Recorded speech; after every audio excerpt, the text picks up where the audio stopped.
SESportsnet.com live programming begins shortly.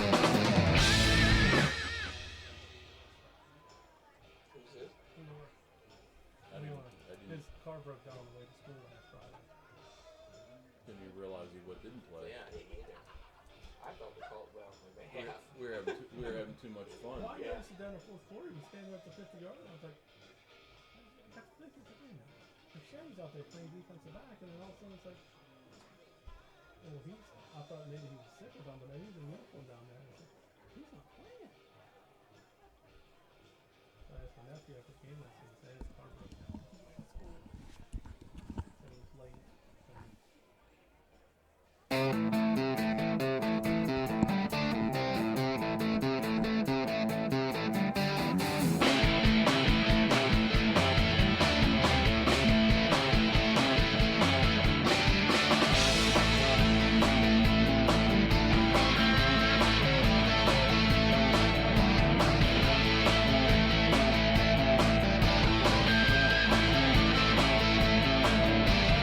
SESportsnet.com live programming begins shortly.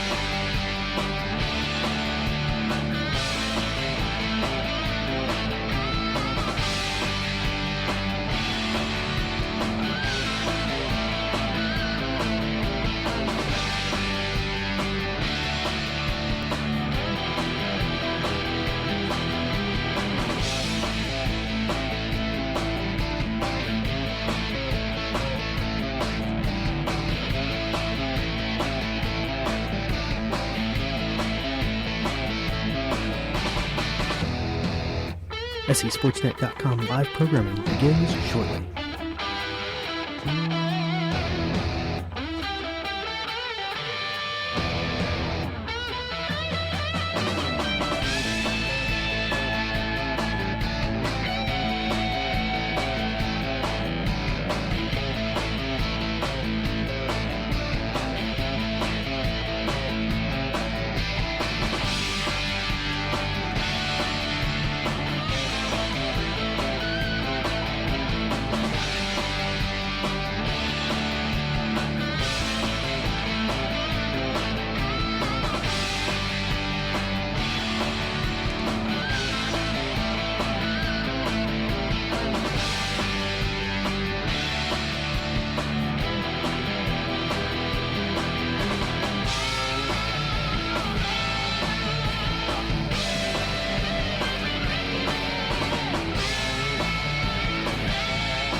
SESportsnet.com live programming begins shortly.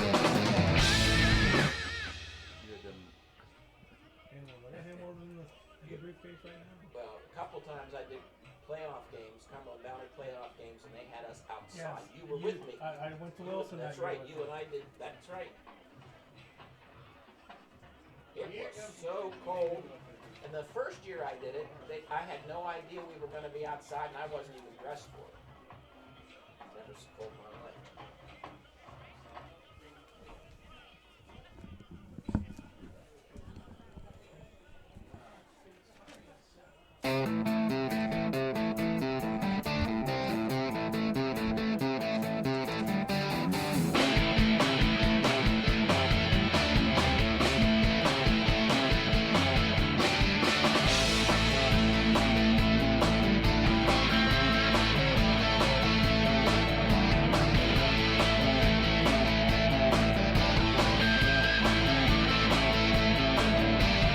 SESportsnet.com live programming begins shortly.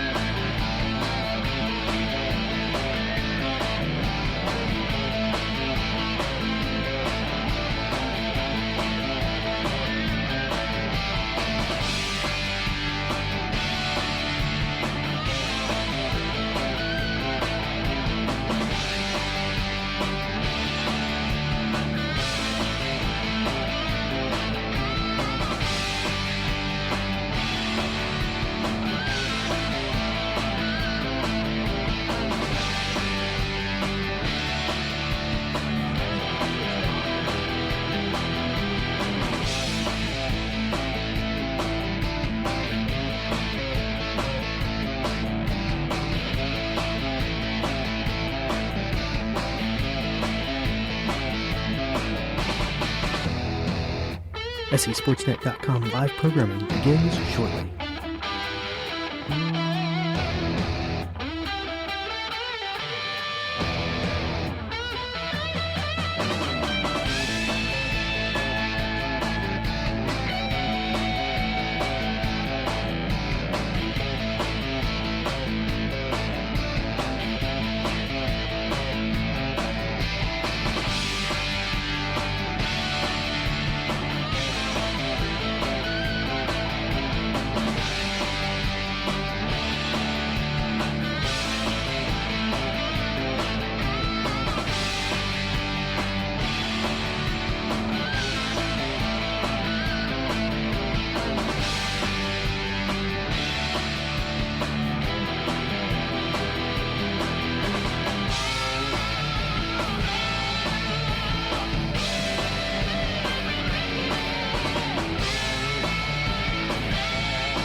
SESportsNet.com live programming begins shortly.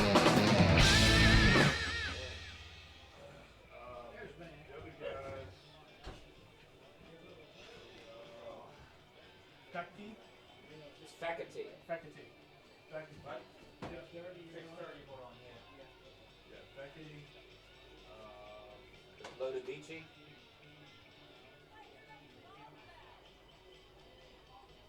What number say? 25 at tight end. Yeah, Lovici, Goretzky, Aiden Alvis. Yeah, it's Alvis, yeah. Kind of like look. That's pretty much it.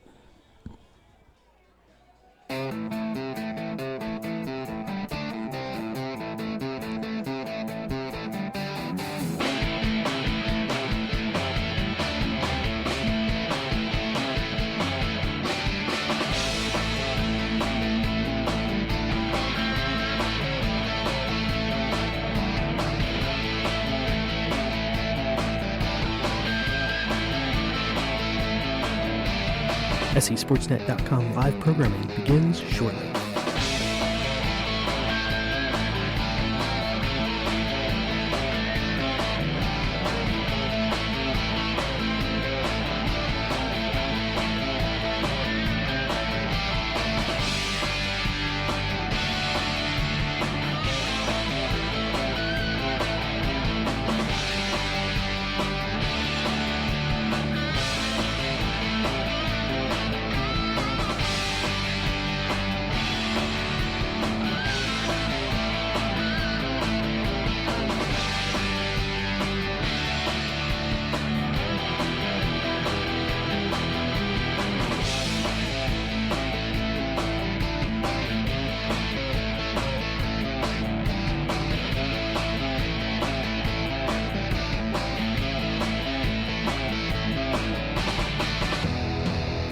SESportsNet.com live programming begins shortly.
SESportsNet.com live programming begins shortly.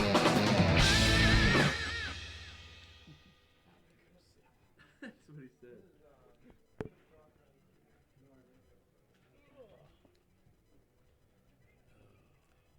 You remember him, don't you?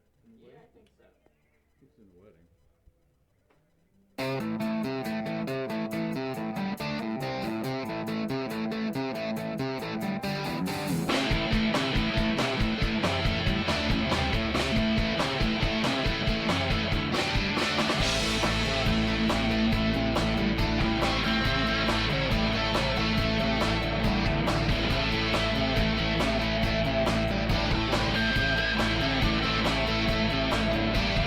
SESportsNet.com live programming begins shortly.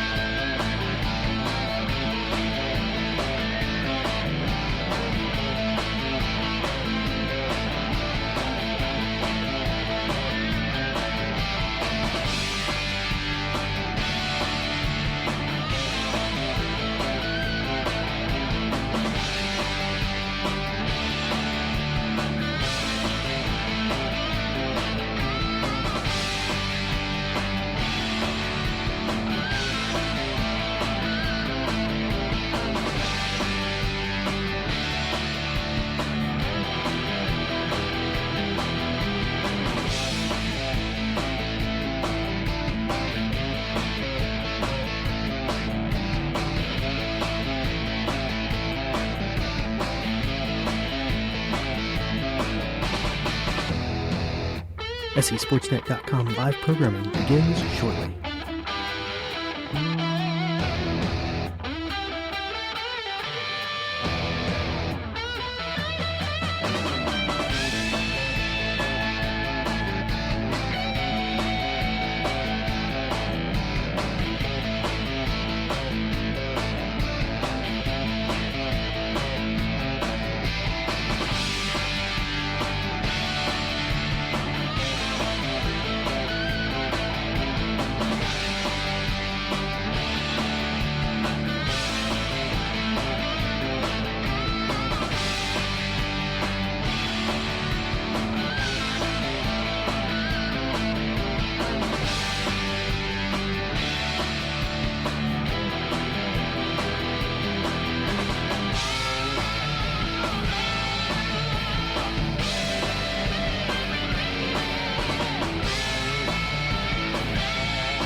SESportsNet.com live programming begins shortly.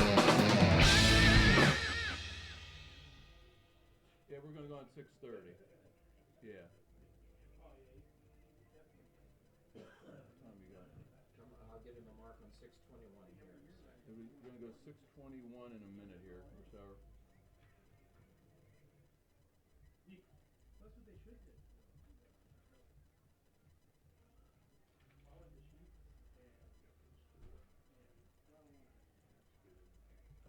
Mark, 6:21. 6:21. Happy Veterans Okay. Day. Is it Yep. that we actually say Happy Veterans Day? Alrighty, buddy. Thanks.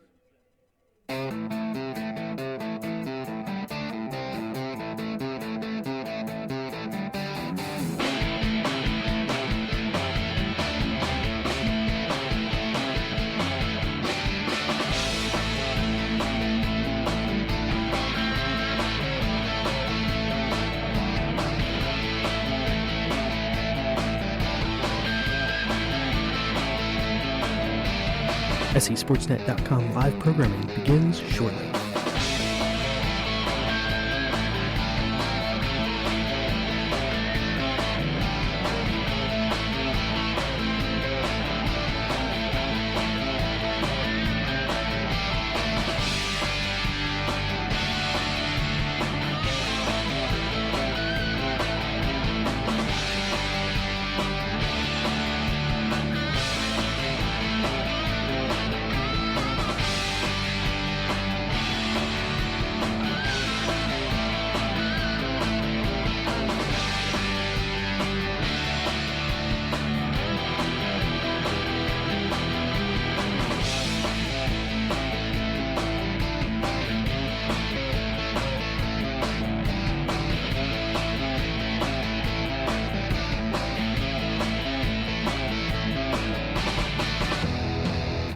SESportsNet.com live programming begins shortly.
SESportsNet.com live programming begins shortly.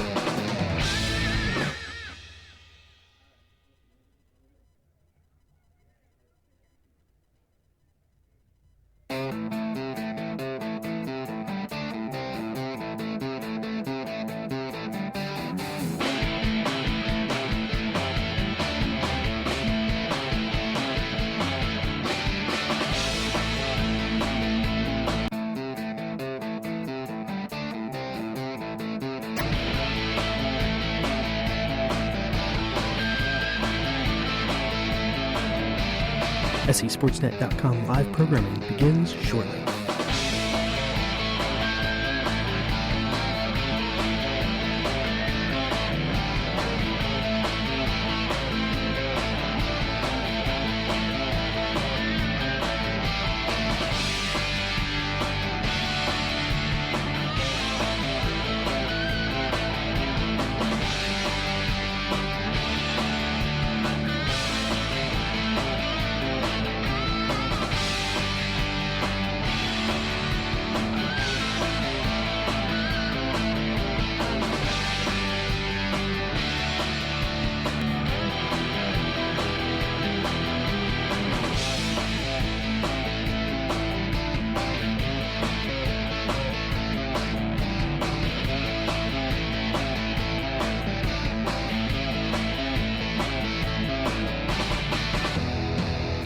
SESportsNet.com live programming begins shortly.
SESportsNet.com live programming begins shortly.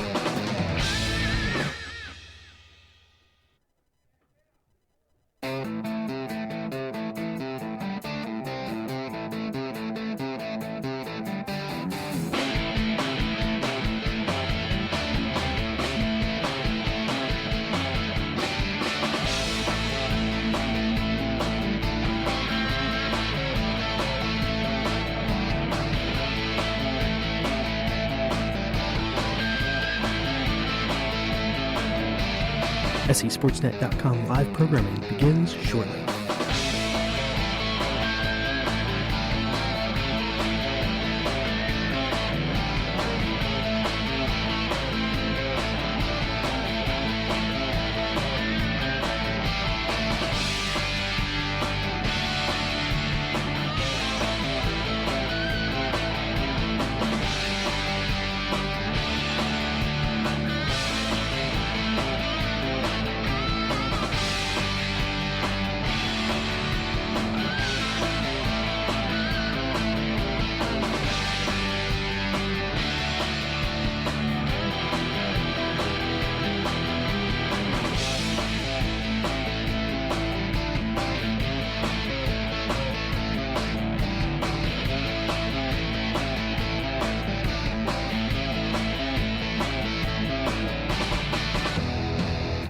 SESportsnet.com live programming begins shortly.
SE Sportsnet coverage of Greyhound football tonight, live from Veterans Stadium at Shippensburg's Memorial Park. It's round one of the District 3 4A playoffs as the Shippensburg Greyhounds host the Northern Polar Bears. Hi, everybody. Welcome to SE Sportsnet on Week 11 of Greyhound football coverage. J.D. Davidson, Rob Ebersole, and Scott Smith with you. Glad to have you along on a brisk fall Friday night. And we're set partner for playoff football. We sure are, and it's exciting. Shippensburg with a great campaign in 2016, ending up the number 2 seed in the Quad A District 3 playoffs, and obviously with the chance to host a home playoff game. And what a first-round opponent in Northern, the only team obviously that's beat us during the regular season. And I happened to talk to Coach Faust's father, who, of course, is an assistant coach, last Sunday. And I said, a little revenge weekend coming up? And he says, no, it's not going to be revenge weekend. It's going to be get-even weekend. Well, and it's funny because I did my weekly conversation over the phone with Coach Faust this afternoon. He said the same thing. I said, the kids, did you guys talk a little bit about a revenge game? And he said the same thing. He said, no, it's a get-even game. The 9-1 Shippensburg Greyhounds and the 7-3 Northern Polar Bears. Round one of the District 3 4A playoffs coming your way on SE Sportsnet. Premier Events West Orange Street in Shippensburg is the place to go for excellent upscale food and service in the Shippensburg area. Premier Events is a premier banquet and special events facility that offers catering for all occasions in their beautiful chandelier-lit banquet room. All their delicious food is freshly prepared and can be served on or off-site at your chosen location. Call them today at 532-2279 to book your party and let your next event be a premier event. Kick off your fall in a great new car or truck for less than the cost of a used one now at H&H Chevrolet Cadillac Shippensburg. This is Mickey Nye. At H&H, our lower expenses allow us to pass big savings on to you, like $4,500 off now on Chevy Cruze, Malibu, or on Chevy's versatile Colorado pickup, or score $10,000 off on a new Silverado Duramax diesel. H&H is your low overhead dealer that can afford to sell for less. Chevy, find new roads. Take exit 29 off of I-81. Visit hhchev.com, and thank you.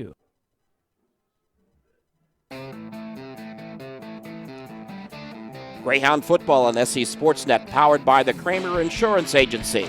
Our countdown to kickoff on this Friday night, round one of the District 3 playoffs, is brought to you by Reese D'Angelo Nationwide Insurance Agency. Give Sue a call at 532-8478. Nationwide is on your side. So a great season for the Shippensburg Greyhounds, Rob, 9-1. I think they probably pretty much did everything that they wanted to do in this football season. One of the things that you look at is we recap the season and some of the games early on when they were playing some teams that were 5A or 6A, obviously with the bonus points that they get for playing these teams that help in the playoff seedings. And so that certainly got Shippensburg off to a good start as they beat Dover in Week 1 and Chambersburg in Week 2, who were 5A and 6A respectively. And then after beating Bermudian Springs, then they also won against Waynesboro, who was a 5A school. So they got off to a quick start at 4-0 before they had to play anything in the Colonial Division, and that really helped the early playoff rankings. Well, they came right out of the start of the season with a really good performance against Dover. We weren't sure how the junior quarterback, Carter Van Syok, would perform, and he didn't waste any time in getting the season started. No, and you talk to Coach Faust, he's just so excited about Van Syok. He is one of the top-ranked passers in the Mid-Penn, and we talked about this a lot as far as the lack of experience. Only threw, I think it was 10 or 11 passes last year, and he has done nothing but impress this whole campaign.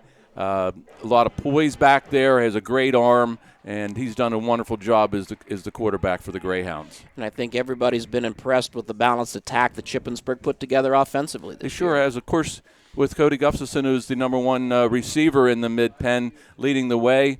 He has been a formidable person on the wide receiver slot. But the running game has done really well, too, and some names that obviously Adam Hauser, the sophomore, started out slow but has come on strong and ended up with over 1,000 yards for the season. But Philip Torres has done a great job, and he was hurt last year, hardly played at all, but played at all, and he really led the way early.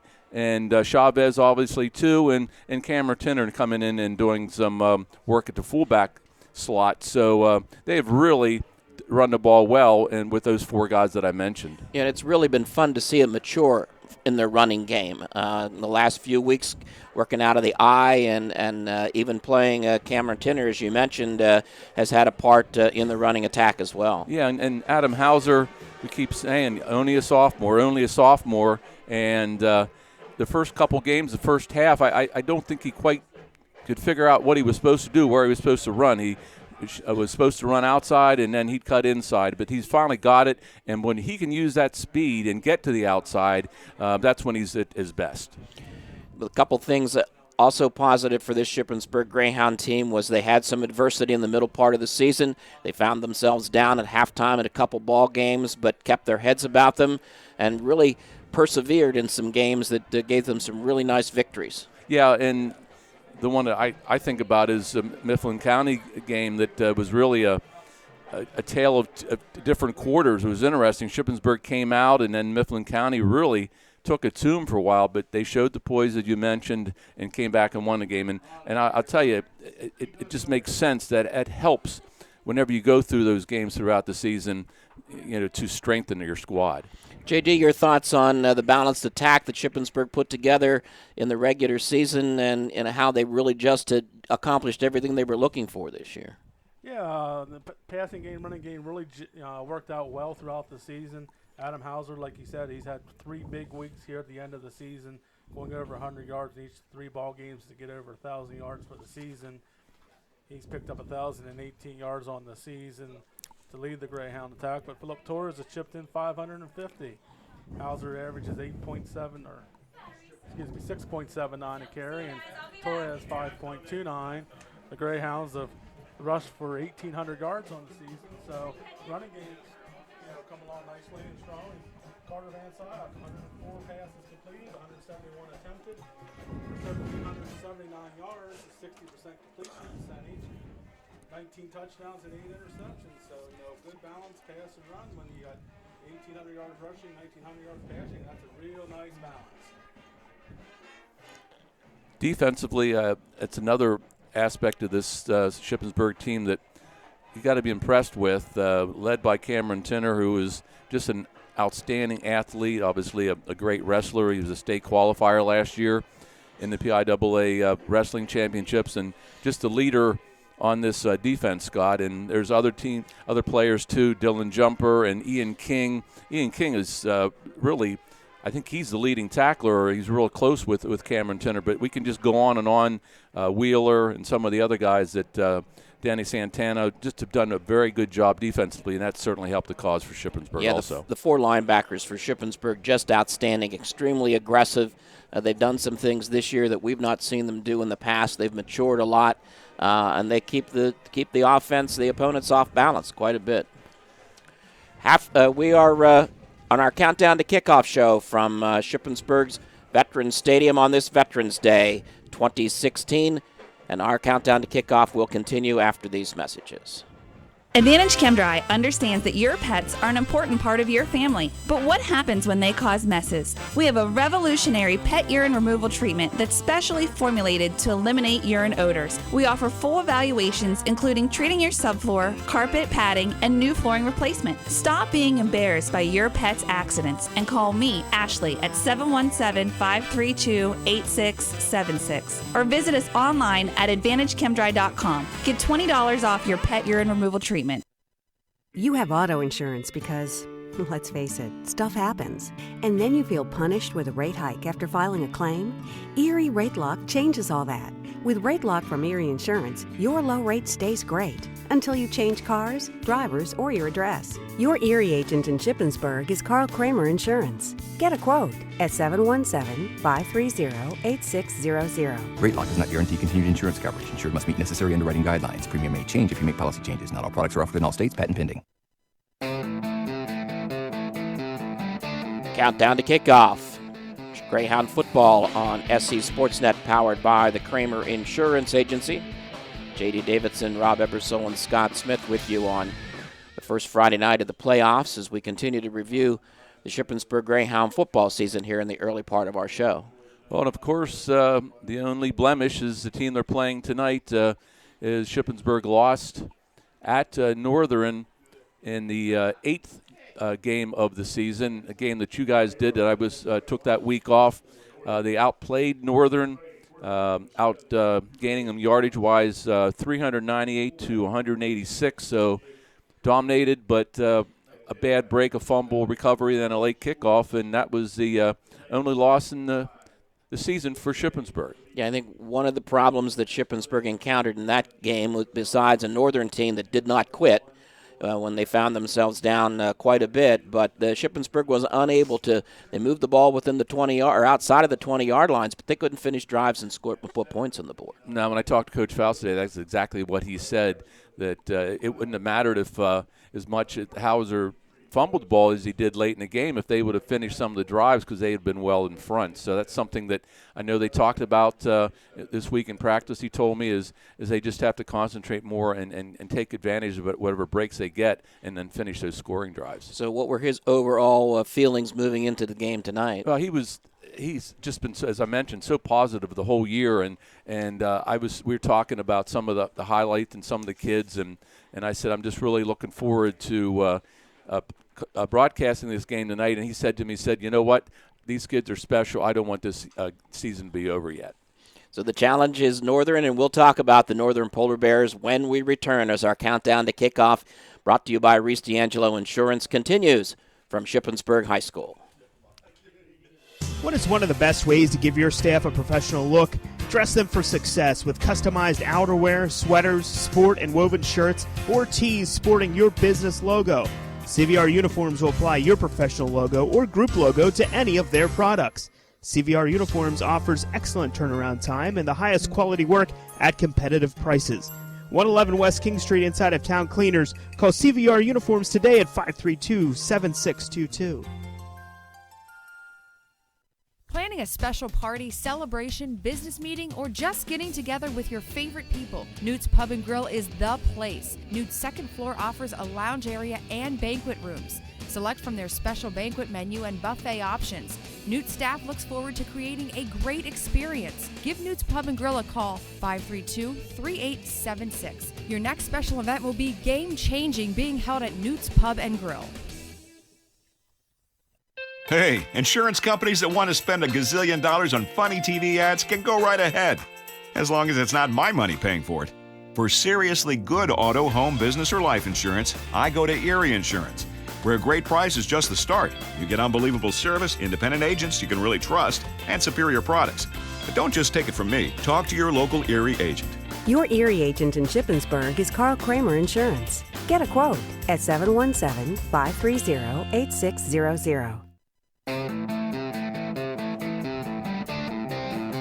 SC Sportsnet coverage of Greyhound football from the Robert T. Henry Pharmacy broadcast booth. For free home prescription delivery, call 532-5812. Countdown to kickoff on this Friday night, first round of the District 3 4A playoffs. Shippensburg hosting Northern, and the Northern Polar Bears didn't get off to too good a start the beginning part of the season, Rob, but then they clicked off 5 straight wins and capped it off with that big victory over Shippensburg in Week 8.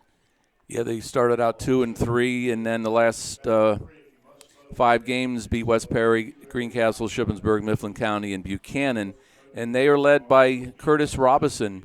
Again, you guys saw him, so you have to talk a little more about him as far as what he can do well. But he's quite the story. This baseball recruit going to go to Penn State on a baseball scholarship. He's hit .472 batting average this past year for Northern. So he's quite the baseball player, but had some pretty good numbers for a quarterback, too, over 3,000 passing yards in his career at Northern, 1,240 on the grounds, and he's 37 total touchdowns, passing and running, and also a good linebacker with 49 tackles this year. So Robinson is a pretty good ball player. Yeah, JD, he showed me a lot in that ball game. It really kept his head and brought the team back, and a real nice come-from-behind victory.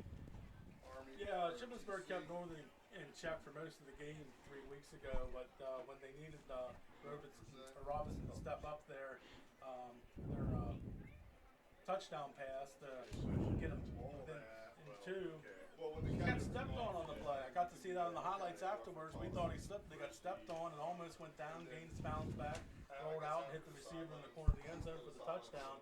And then with no timeouts left after they forced Shippensburg to punt, he kept his cool, moved him to the field goal range, got the first down, and the clock's running. He came up the line, calmly got him set, spiked the ball so they get the field goal team out in the field. And you know what Alves did? He kicked the field goal to give Northern the lead with 18 seconds up to go in the ball game. And he throws. He can throw the ball really well. And the other thing that he does exceptionally, he's a great group of kids to throw to. Yeah, he does. But like I said, Shippensburg that week, they just kept him in check. Kept him shackled up in the passing game. Kept the Swartz fellow in check in the running game. They just did a real good job keeping Northern off balance that week. They've done, other games they've lit it up some. They got that long touchdown pass the first meeting. He got it to, I believe it was Dario, to get him on the board in the second quarter. But like I said, Shippensburg did a good job keeping them in check last week, and if they do, or 3 weeks ago, if they do the same thing this week, Shippensburg should be in good shape. Well, they can run the ball, too, if they need to. So I think they've got a fairly good balanced attack, and I think this is going to be a great football game here tonight. Yeah, Kyle Schwartz is their leading rusher, 703 yards on the ground, and averaging 4.4 yards per carry and 10 touchdowns, and Robinson with 567 yards rushing also. We're coming your way from our Countdown to Kickoff show after these messages.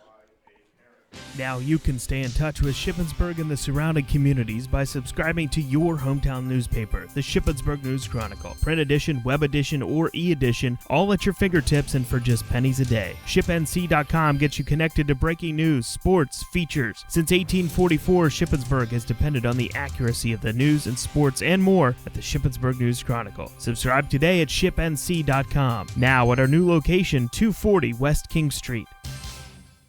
Kathy's Deli, West King Street in Shippensburg is happy to cater almost any event imaginable, from banquets to picnics, corporate events, or elegant wedding receptions. Kathy's Deli offers quality food and exceptional service. Catering all over the Cumberland Valley for all size groups, Kathy's experience and expertise, along with your ideas, will make for real crowd pleasers. Give Kathy or Donna a call at 477-8300 for individualized consultations. Kathy's Deli of Shippensburg. Experience the difference.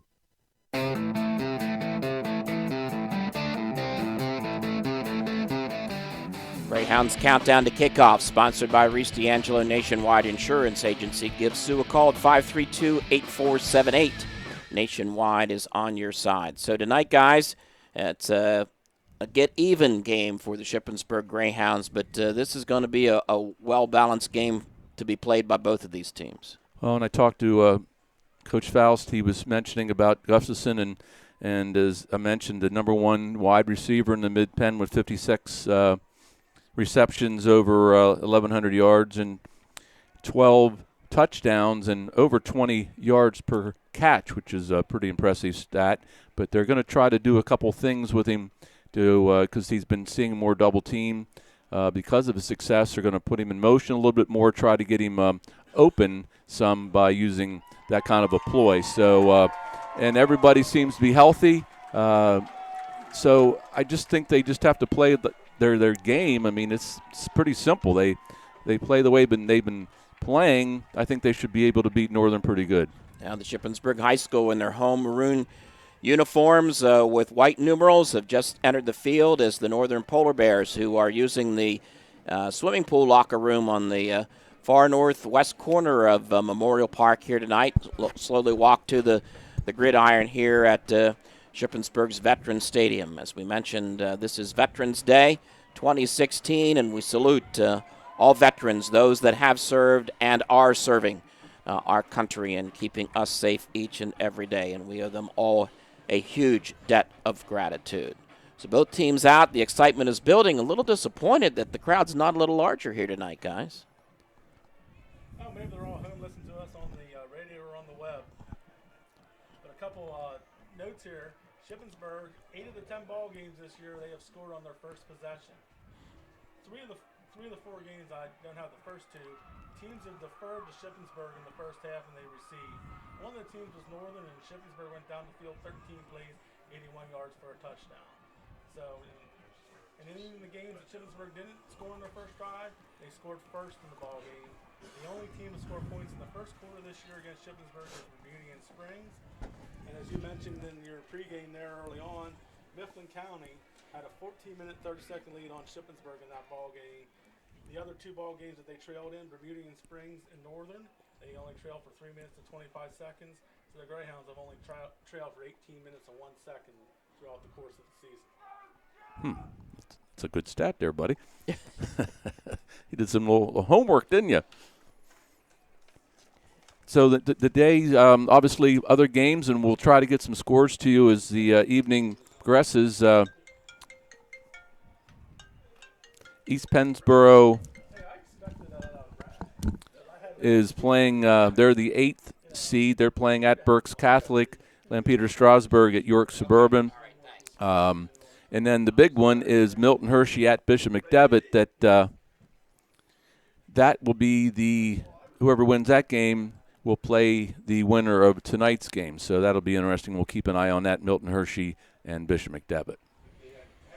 Just a few minutes left here, the countdown to kickoff. The PIAA District 3 officials hold to a real strict time frame, and this game's going to start right at 7 o'clock. The Shippensburg Marching Band did their performance prior to the game, and both the marching bands are on their respective sidelines in the stands prior to that. And here come the Northern Polar Bears now out onto the field. J.D.? Yeah, the only thing we have left, Scott, is the national anthem. They'll do that from the stands. A couple more notes here. This is the Greyhounds' 3rd district playoff game. Back in 2010, they hosted Hershey, lost 15-6. In 2012, they hosted Spring Grove, losing 24-0. This is the second matchup, though, with a Colonial Division opponent. They defeated Greencastle in 2011, 10-7 at Greencastle to advance to the second round. So we're facing a division opponent tonight. We did back in 2011. Maybe we got some good vibes from that. Both teams here on the field, and we'll have more on our Countdown to Kickoff show after these messages. Advantage ChemDry understands that your pets are an important part of your family. But what happens when they cause messes? We have a revolutionary pet urine removal treatment that's specially formulated to eliminate urine odors. We offer full evaluations, including treating your subfloor, carpet, padding, and new flooring replacement. Stop being embarrassed by your pet's accidents and call me, Ashley, at 717-532-8676. Or visit us online at AdvantageChemDry.com. Get $20 off your pet urine removal treatment. Your complete quality satisfaction is unconditionally guaranteed. That's the backbone that New Life Painting of Shippensburg has built their business on since 1998. New Life Painting has been providing Central Pennsylvania residential and commercial painting at its best. Keith and Chris Carroll welcome the opportunity to discuss your next painting project with a free on-the-spot estimate, and your satisfaction is the center of their quality work. Give them a call at 423-5577, and you'll soon learn what satisfaction and guaranteed is all about.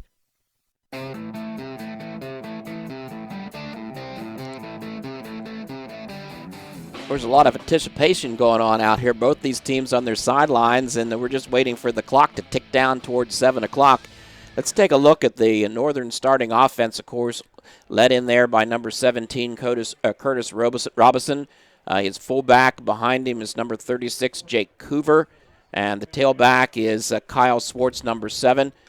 Wide receivers will be 89, Joey Rosano or Dylan Baxter, and John Kearney and Josh Fetke as well.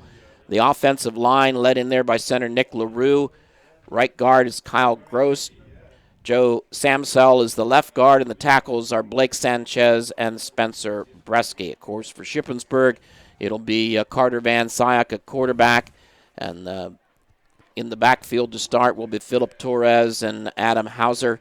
We can look for wide receivers for Shippensburg being Cody Gustafson and Clayton Stein. And they'll get a lot of other kids involved in the offense. Noah Chavez will run the football tonight, and I'm sure we're going to see the I formation.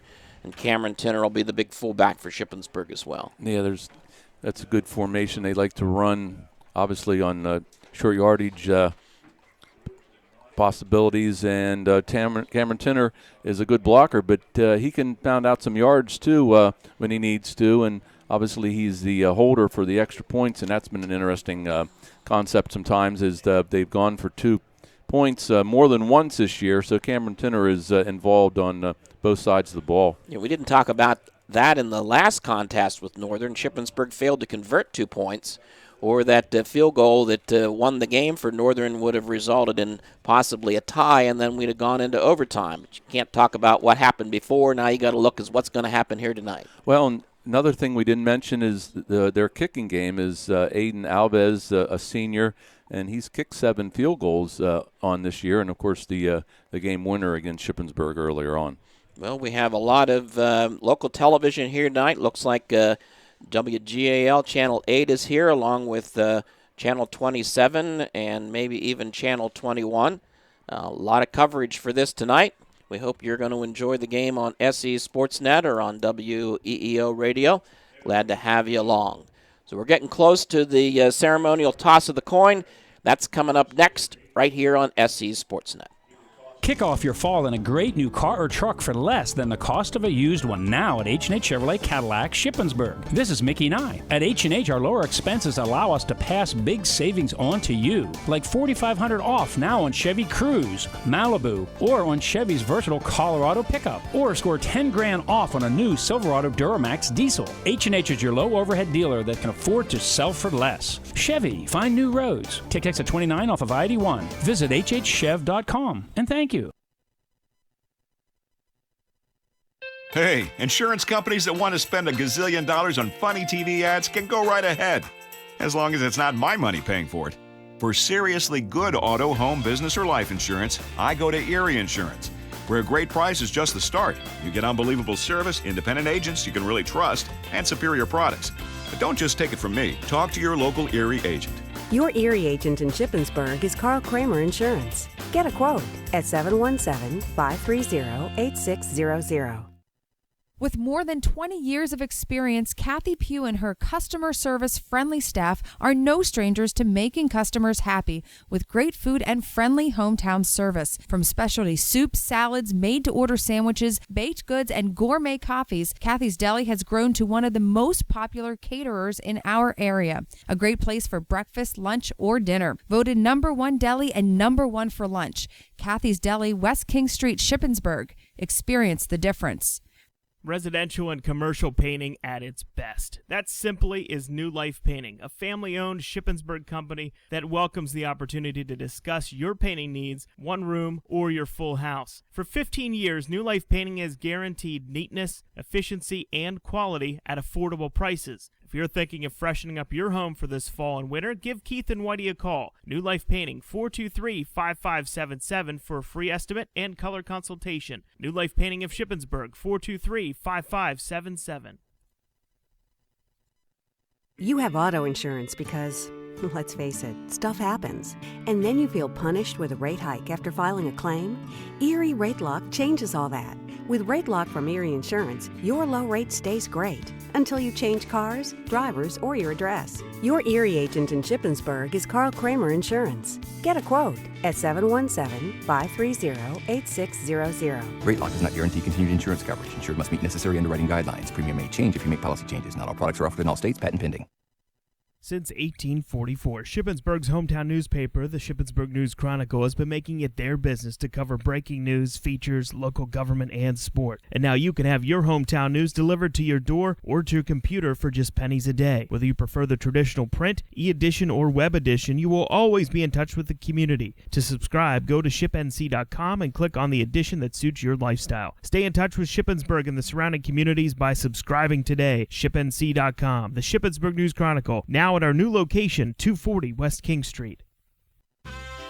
Timmins Oil Incorporated of Orrstown has been proudly serving the local area for over 35 years with quality fuel oil, diesel fuel, and kerosene products at reasonable prices. The Timmins folks invite you to call now and arrange convenient fuel oil delivery for the upcoming heating season. Call Timmins Oil at 532-3740. That's 532-3740. Or stop in and say hello at 12901 Mountain Road in Orrstown. The Timmins family encourages all drivers to exercise extra caution on the roads now that the kids are back in school. Parents, remember to take the time to become involved in your children's school activities. And this fall and always, save a life. Please don't drink and drive. Remember, for extra convenient fuel oil delivery this winter, call Timmins Oil of Orrstown now at 532-3740. That's Timmins Oil at 532-3740.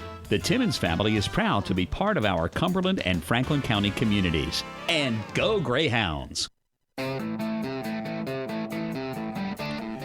The Greyhounds Countdown to Kickoff has been sponsored by Reese D'Angelo Nationwide Insurance Agency. Nationwide is on your side. SE Sportsnet coverage of Round 1 of the District 3 4A playoffs tonight from Shippensburg's Veterans Stadium. The Shippensburg Greyhounds hosting the Northern Polar Bears, and our opening kickoff on SE Sportsnet, sponsored by Kramer Insurance, is sponsored by Rita's Ice Custard Happiness. Call 532-9886 for Cool Catering. Shippensburg Greyhounds lost the toss. The Northern Polar Bears deferred to the second half, so Shippensburg will receive the opening kickoff here tonight. They'll defend the south goal, the goal to our left, and the Polar Bears will defend the north goal, the goal to our right. Wind just about stopped blowing as Old Glory is hanging limp out there in the north end of this football field. And we're glad to have you along on this Friday night. Sit back, relax, pull up a chair, and enjoy playoff football coverage on SE Sportsnet. Adam Hauser stands back at the 5-yard line awaiting Alvarez's kickoff. Alvarez approaches the ball, and he sends it high and deep. Hauser's going to let it go into the end zone, and it'll go dead for the touchback. So Shippensburg will go to work after the touchback for the opening series. Well, you weren't kidding when you said that kid had a leg on him. He booted that right out of the end zone. Place the football down at the 20-yard line, and here comes Carter Van Syok and the Shippensburg Greyhounds. A lot of anticipated. It seemed like we waited a long time to get this one started here tonight. Stein comes to the near side and Gustafson to the far side. They've got an I formation as they move Gustafson in motion to the near side, and they hand the football off to Adam Hauser, and he goes straight ahead out to the 26-yard line before he is tackled after picking up 6 yards on the carry. Coming up to make the stop was Chris Barrett for the Polar Bears. But a nice opening run by Adam Hauser for 6 yards, and it's 2nd down and 4. And Cameron Tinner is in the ball game as the fullback. I formation again behind Van Sylk, who looks over the defense. Again, he puts Gustafson in motion to the near side, and the handoff once again to Hauser. And he gets the ball out close to the 28-yard line before Austin Wingert stops him. He'll pick up a couple more on the carry, so we'll call it 3rd down now and just about 1. Hounds are moving left to right here in the opening series from Veterans Stadium. Gustafson again to the wide side. Stein to the near. Carter with the takeaway. This is Cameron Tinner, and we've got a penalty marker fly before the snap of the ball, and the illegal procedure is going to be called against Shippensburg as Tinner did not pick up the 1st down, but I think a whistle blew before the snap. So 5 yards will be walked off against Shippensburg. It moves the ball back inside the 25 down to the 24-yard line, where it's going to be 3rd down now and just about 6. Well, obviously, early on here, big play here, 3rd down and long for the Greyhounds as they want to keep winning this field position battle. It's going to be important all night long. Wide side of the field. Gustafson sets up to that side. They put a man on the slot to that side, so 3 wide receivers at the back are splits this time. Gustafson wants to throw, looks to the near side, and then tosses it to Cameron Tinner out of the backfield, and Tinner is going to be dropped for about a yard gain out at the 25-yard line by Curtis Robinson. So 3rd down conversion does not work for the Hounds, and they're going to punt it away here after the penalty. Eddie Ockers in to punt.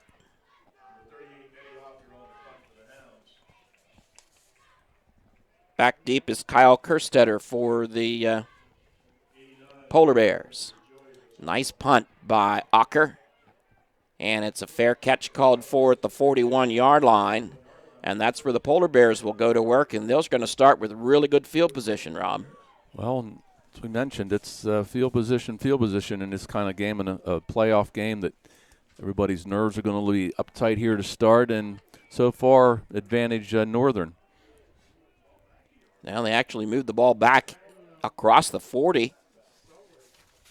And here come the Northern Polar Bears, led by Curtis Robeson.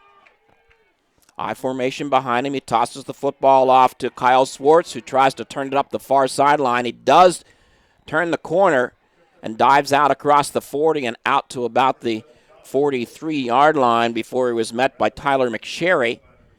He'll pick up a couple yards, as they say, his forward progress is out to the 42, so we'll call it 2nd down and 8. Polar Bears moving right to left as we look at the field of play. Ball on the hash mark to the far side of the field, running room to the near side, and that's where they set the slot. Handoff goes to Jake Goretetsky. Or check that, Curtis Robinson kept the football, and he is hit hard as he got back to the line of scrimmage and stopped for no gain by Dylan Jumper of Shippensburg. So it'll be 3rd down and 8. Good defense that time as Robinson tried to do a little fake handoff to the running back and keep it himself, but the Shippensburg defense right there.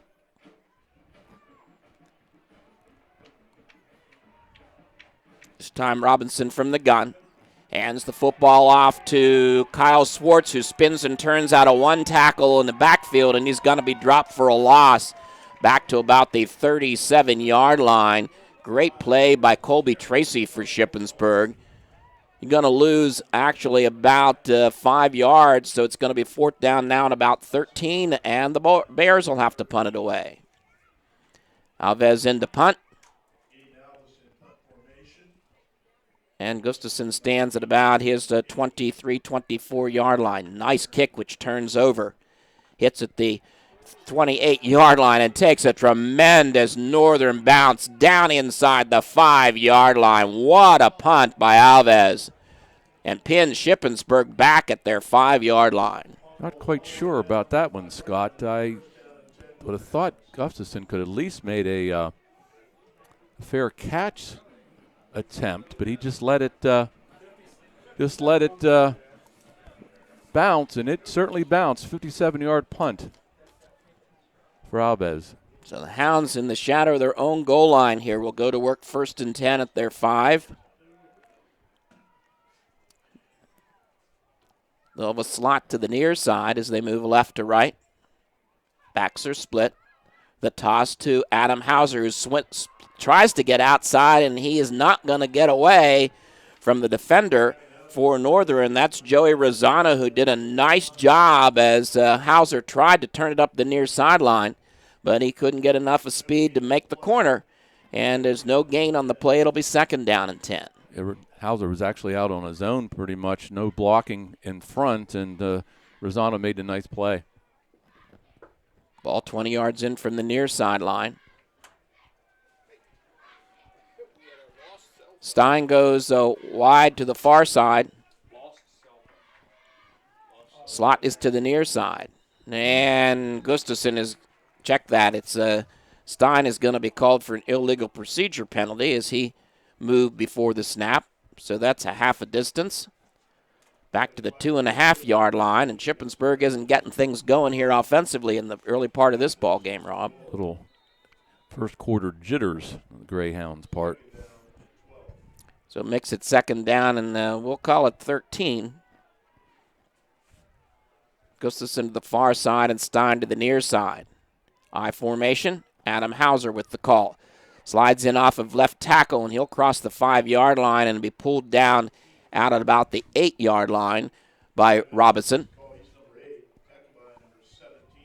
That's about a 6-yard carry, so we'll call it 3rd down and about 7 for the Greyhounds, and another long 3rd down conversion here for the Shippensburg offense. Robinson, 6'2", 200. As I mentioned, 49 tackles so far this season. McSherry sets up in a slot inside of Stein to the near side. Backs are split this time. Carter Van Syok wants to throw, and he looks for Stein up the near sidelines, but well underthrows that pass, and it's incomplete, and it's 4th down.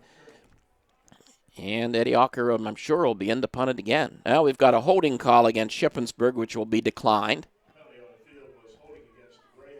Stein cut it towards the middle of the field, and Van Syok threw it to the outside, and obviously an incomplete pass. So Eddie Ocker is going to punt this one from his own end zone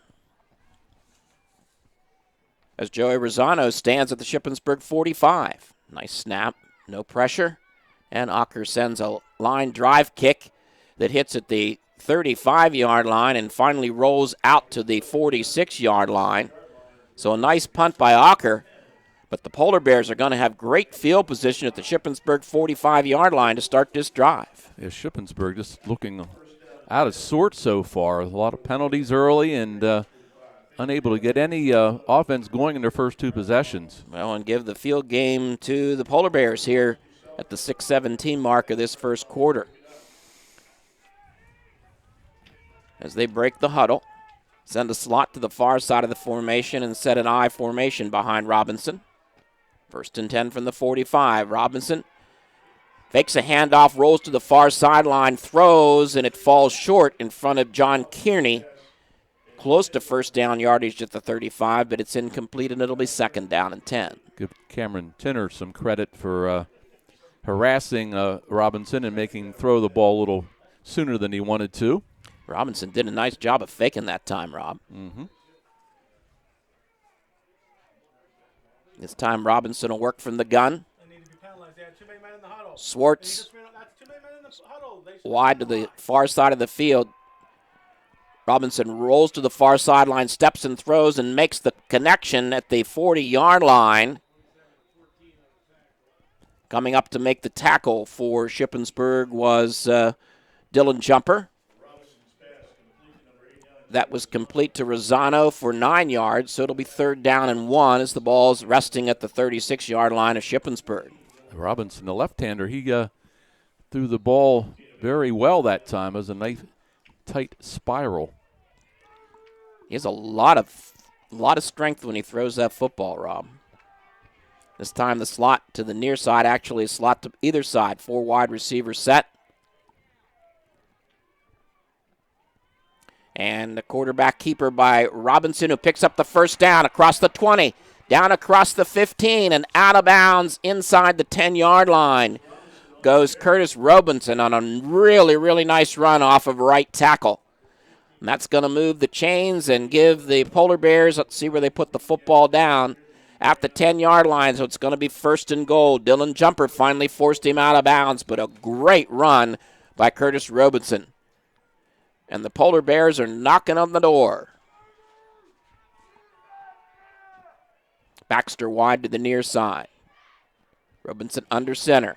Hands the football off to Kyle Swartz, who powers his way down close to the 5-yard line. Nice run by Swartz. Dylan Jumper finally pulled him down. But he picks up 5 yards. It'll be 2nd down and goal at the 5-yard line. Swartz listed 5'11", 175. He's only a freshman, and he drug Dylan Jumper for a couple of yards before he was able to bring him down. And if I remember, J.D., he ran hard in that in the first contest with Shippensburg. Kearney wide to the far side.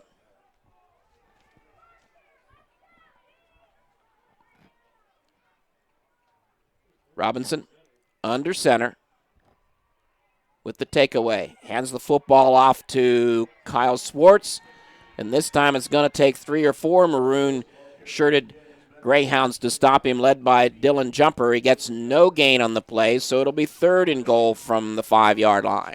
Well, that time Dylan took him on head on there and kept him from breaking the tackles. That was a nice play by Dylan Jumper. Play coming in from the far side of the field.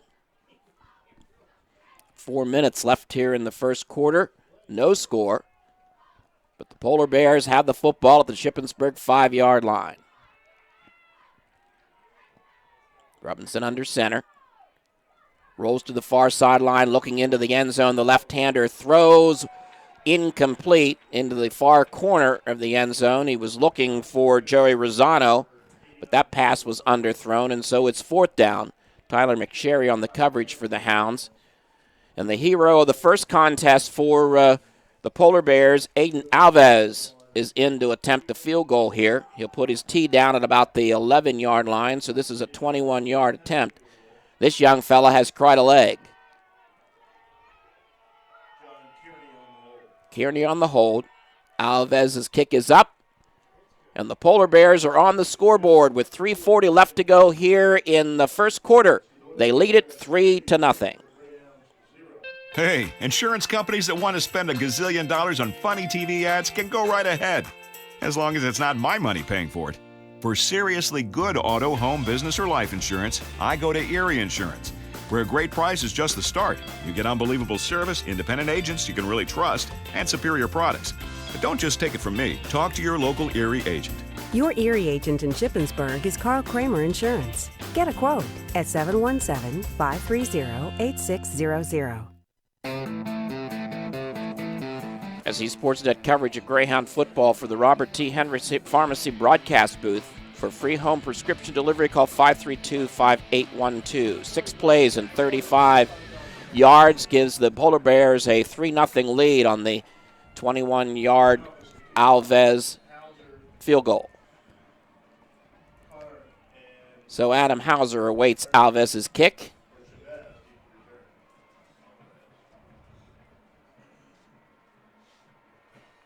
Long end-over-end kick, driving Adam Hauser into the end zone for the touchback. And so Shippensburg will work from their 20-yard line for the second time tonight. Their opening kickoff started at the 20 after the touchback.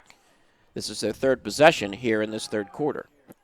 Unable to do anything at all in their first 2 possessions, and a little moral victory for the Shippensburg defense, I think, Scott, holding Northern to the field goal in that last possession.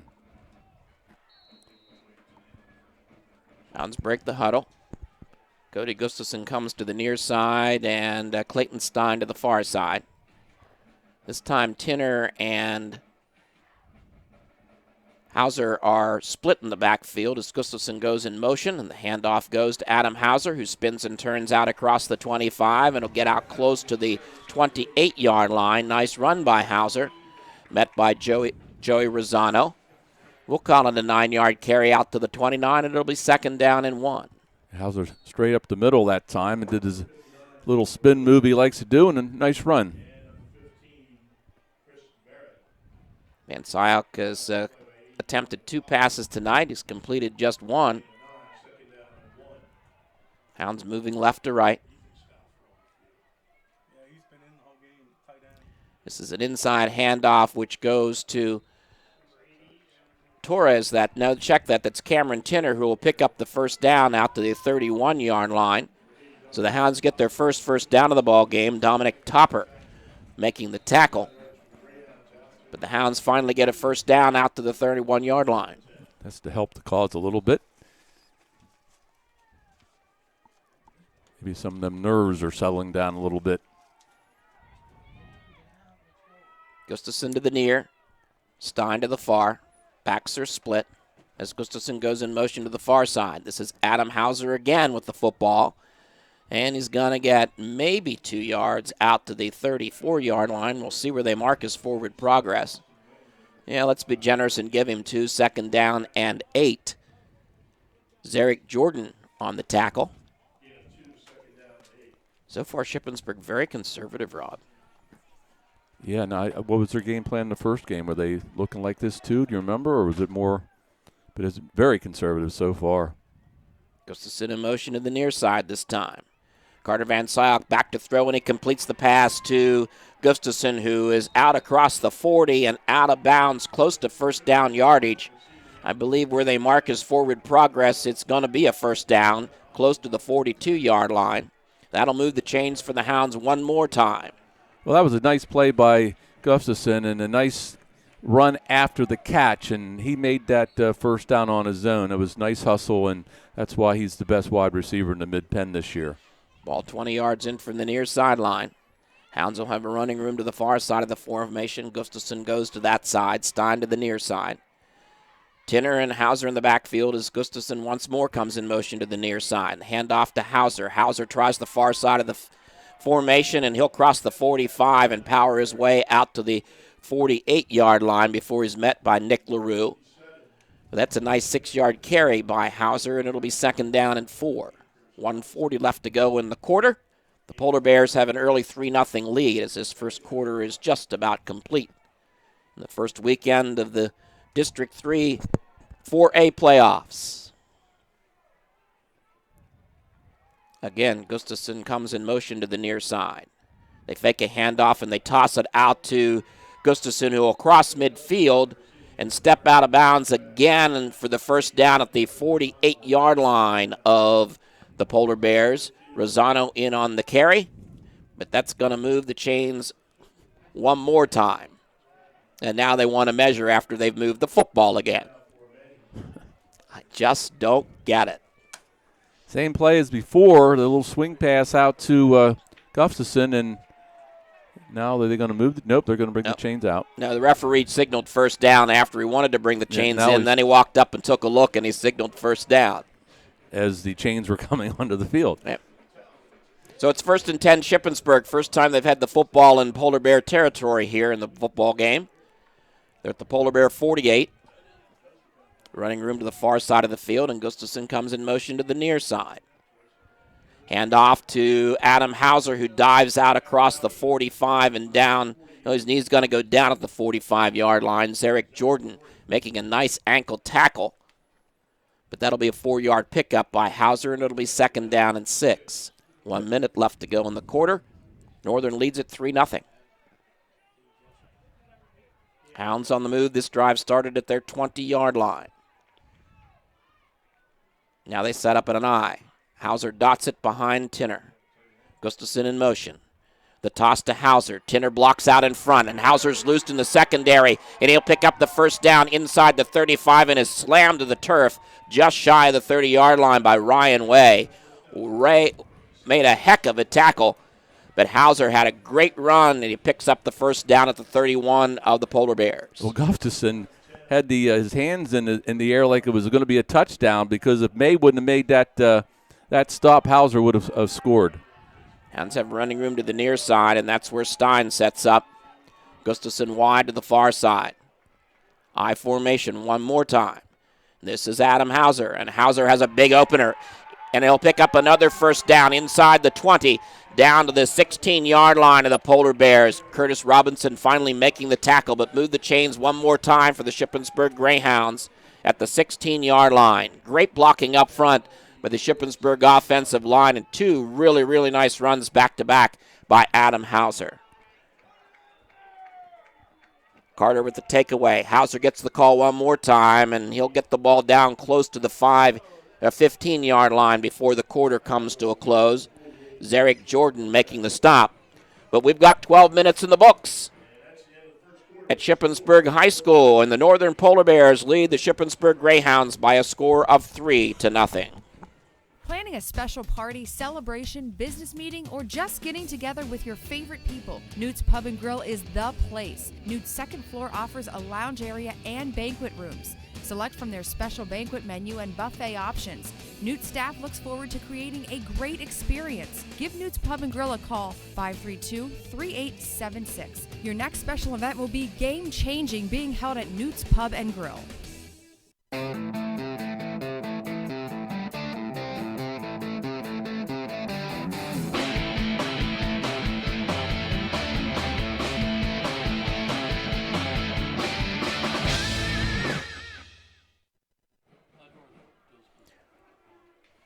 Three 3-0 is our scores. We're ready for the second quarter play from Shippensburg High School tonight. And for that, here is my partner and cousin, Rob Ebersole. Thank you, Scott.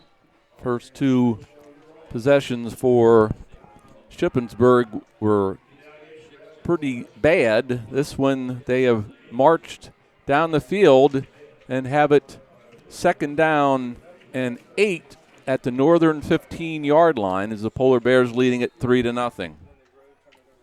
Hauser's been running the ball very well here tonight again in the eye with Tinner in front of him.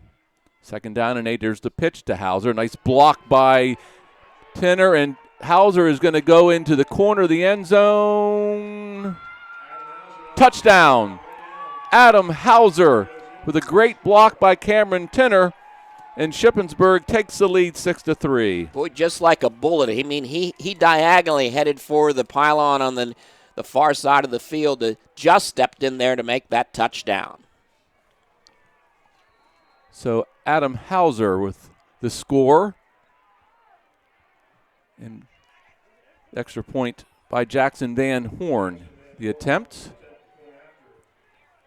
Snap, the kick is up, and the kick is good. 11:50 remaining until half. It's 7-3 Shippensburg. We'll be right back. Kick off your fall in a great new car or truck for less than the cost of a used one now at H&H Chevrolet Cadillac Shippensburg. This is Mickey Nye. At H&H, our lower expenses allow us to pass big savings on to you, like $4,500 off now on Chevy Cruze, Malibu, or on Chevy's Versatile. If your fall in a great new car or truck for less than the cost of a used one now. Diesel. H&H is your low overhead dealer that can afford to sell for less. Chevy. Find new roads. Take exit 29 off of I-81. Visit hhchev.com. And thank 11 plays, 80-yard scoring drive. Adam Hauser with a 15-yard run. Shippensburg with the first lead of the game, 7-3. And the Polar Bears will get the ball back, and Joey Rosano back deep, standing at his own 10-yard line, waiting for the Eddie Ucker kick. Wind has picked up a little bit, kind of blowing north to south, right down the gridiron here, Rob. Start of the game, the flag was limp out there in left field, but wind picked up a little bit, blowing at probably 10, 15 miles an hour. Yeah, Ocker had a little bit of a tough time getting the ball to stay on the tee, but he's ready to kick it off to Rosano. And low line drive kick picked up by a short man at the 22-yard line. That's Urickson. And a penalty flag as Urickson is going to be drugged down by Dylan Jumper. And a penalty flag, it's going to be a block in the back by Northern. And we'll set the Polar Bears back. We'll wait for the call from the official.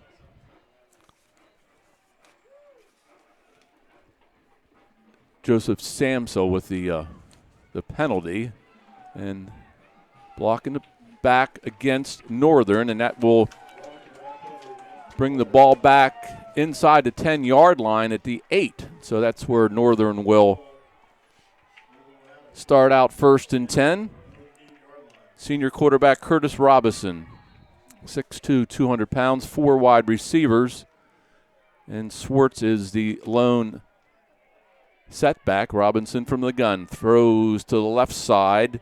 This is Baxter. Baxter gets a good gain on 1st down before Cameron Tinner brings him down. Looks like it's going to be about an 8-yard gain. 2nd down and 2 for Northern. Well, again, Shippensburg playing a little soft on coverage and allowed Baxter to get a couple yards on Tinner.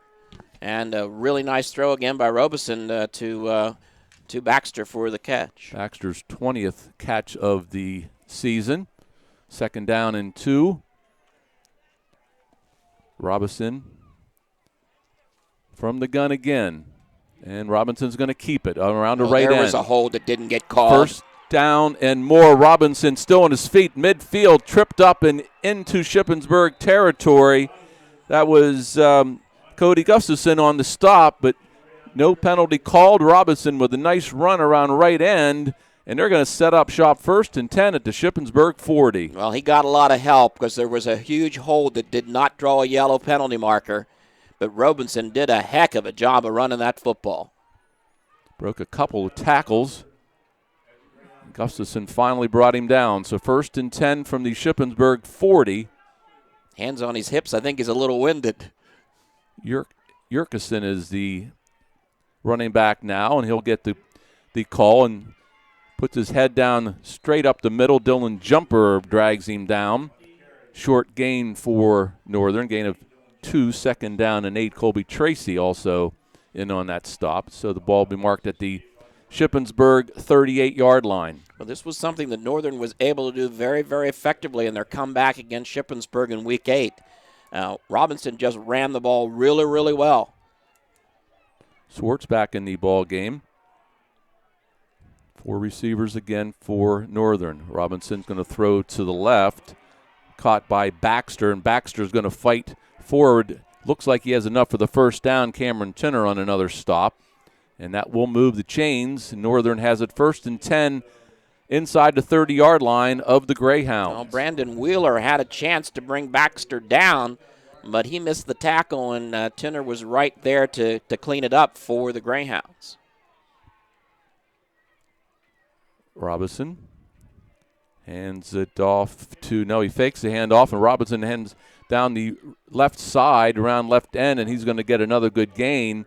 And let's see if that's enough for the 1st down. Eddie Ocker finally drives him down, but that was a nice fake handoff to Swartz, and Robinson with a nice run. They'll give him 7. It'll be 2nd down and 3. Yeah, he does that really, really well. I mean, he fakes that handoff, tucks that ball back in, and then snuck off a left tackle that time and runs as hard as he throws the football.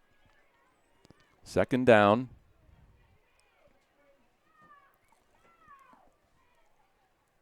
For Northern.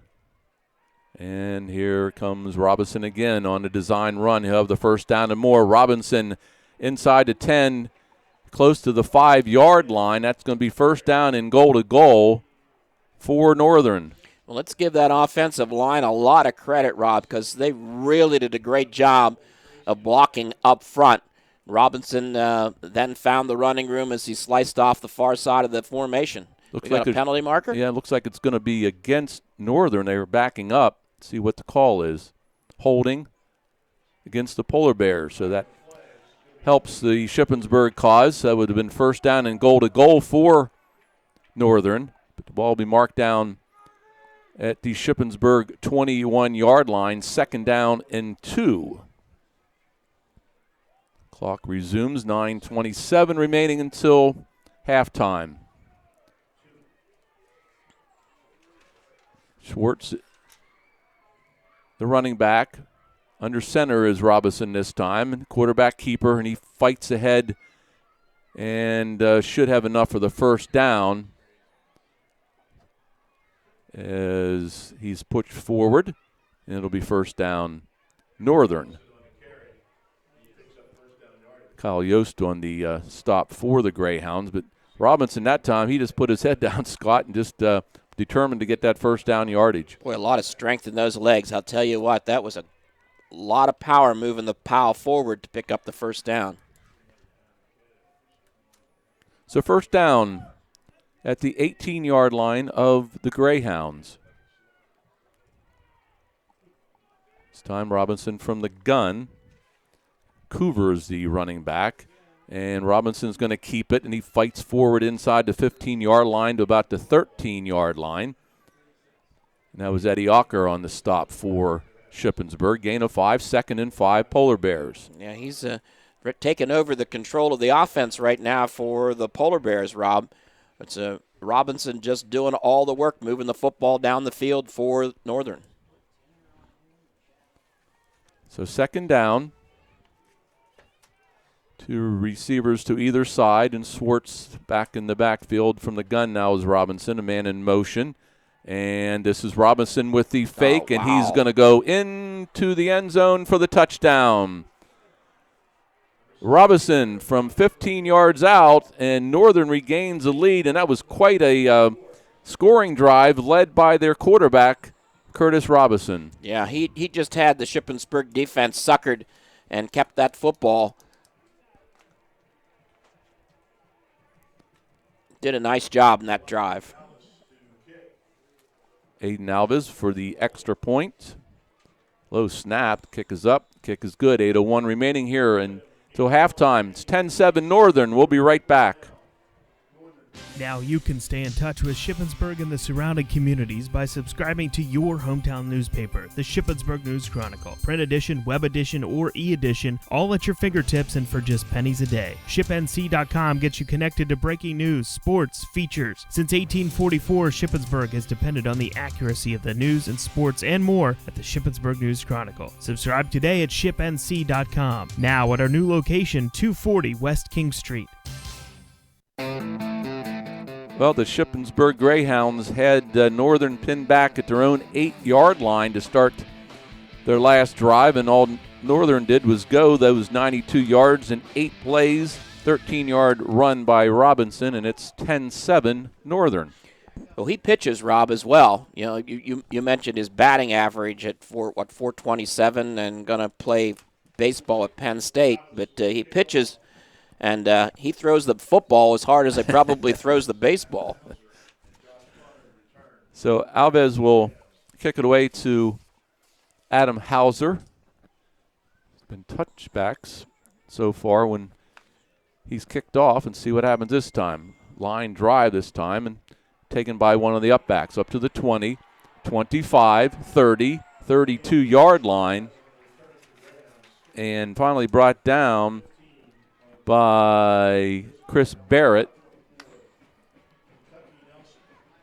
So Shippensburg will start 1st and 10 at their own 33-yard line. So the Greyhounds had taken the lead on the run by Adam Hauser, but now they're trailing 10-7. They start this possession from their own 33. Backs in the eye. It's Tinner and Hauser. Van Syok under center. Back to pass.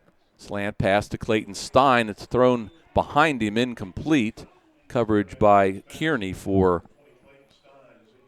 Northern, but not a good throw by Van Syok. Incomplete, 2nd down, 10. Yeah, Van Syok has not been on the money tonight.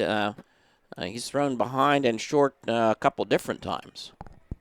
The only completions, Gustafson, little swing pass behind the line of scrimmage that Gustafson was able to make into some good yardage. Here's a pitch on second down, and as Adam Hauser, he cuts back up the middle of the field, and he goes nowhere. Jordan on the stop once again for Northern. Hauser started left, cut up the middle of the field, and maybe a yard. It'll be third down and long for the Greyhounds. Another third down and long situation for the Shippensburg Greyhounds here tonight, something they've not been used to in this season. They've been unable to convert. Hauser split out, and they're going to have a penalty flag. I think too many men on the field is what the call is going to be, is one of the players from Shippensburg couldn't get off the field.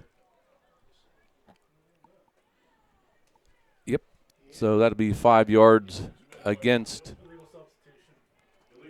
for Shippensburg, illegal substitution.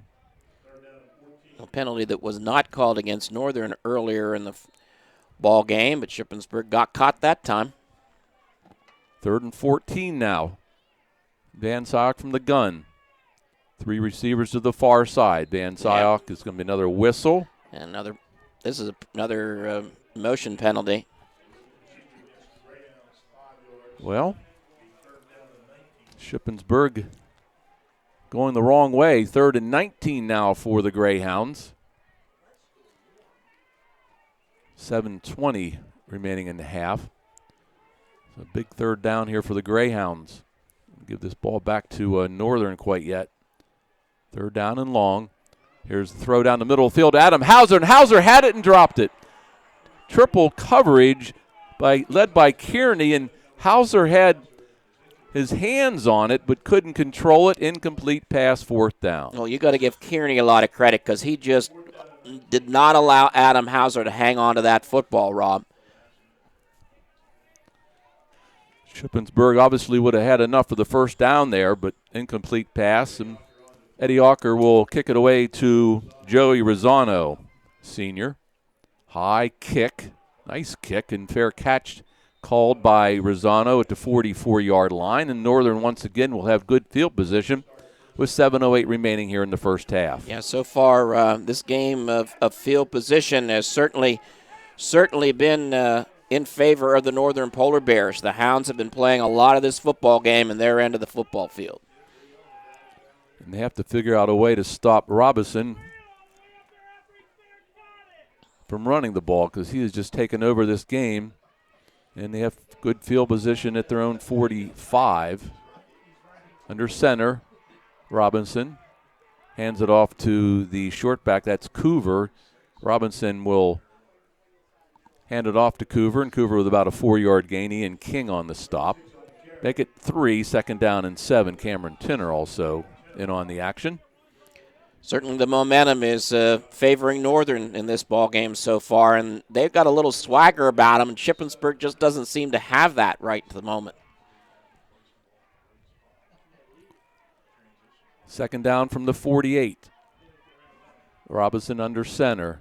Back to pass. Throws to the left side. It's complete to Kearney, and Kearney's going to have the first down and more. Ian King and Adam Hauser knocks Kearney out of bounds, but first down for Northern inside Shippensburg territory. And the Achilles heel for the Shippensburg secondary, Rob, has been that little pass out into the flat all year long, that they've played it soft and they've been able to make the connection the opponent has, and they give the receiver 4 or 5 yards every time. 1st and 10 from the 43-yard line of the Greyhounds. Backs in the eye now for Northern, and this is Schwartz over the left side. Schwartz fights into the secondary, and a nice run by Schwartz. I thought he was going to get stopped right at the line of scrimmage, but he's fights forward for a gain of 6. Brannon on the stop for the Greyhounds, but it'll be 2nd down and 4 for the Polar Bears. You know, part of that swagger is the fact right now the offensive line is completely controlling this football game for Northern. They're blowing Shippensburg off the ball every snap. So 2nd down. 2 receivers to the near side now. I formation again. And some movement, and let's see what this is going to be. Called offside against Shippensburg. So Shippensburg trying to get that jump, and the crowd wants a illegal procedure penalty, but they're going to get the first down. First down and the 5-yard penalty against the Greyhounds. 32-yard line now of Shippensburg. Back to that 4-receiver set is Northern and Robinson from the gun. Coover in the backfield.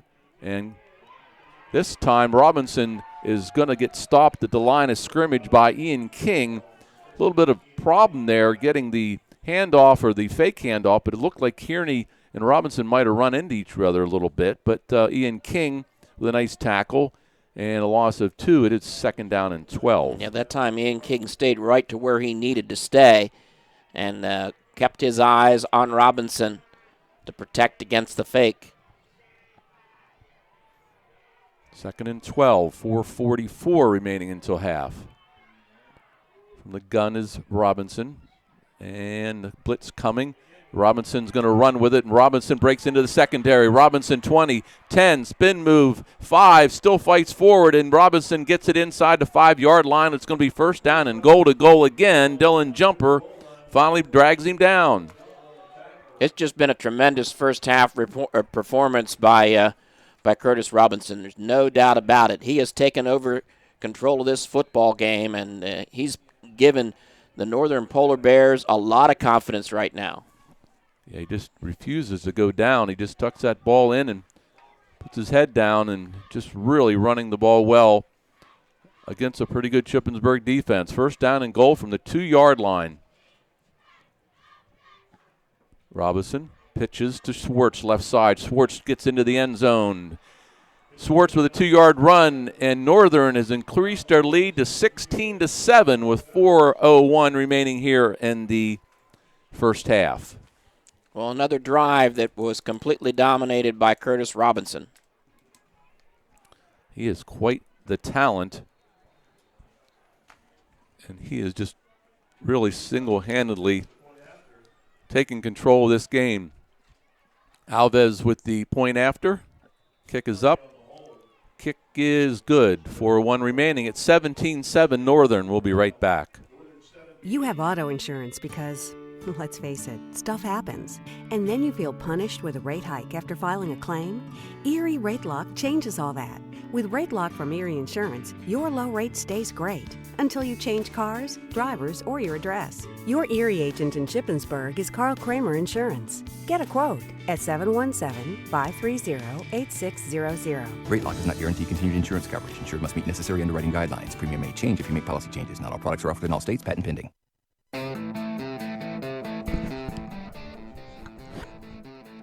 Six plays, 65-yard scoring drive for Northern, 17-7, and Adam Hauser going to be back. And partner, this crowd is stunned here tonight at Veterans Stadium. Yeah, right now Northern is well in control of this football game, thanks to the play of Curtis Robinson.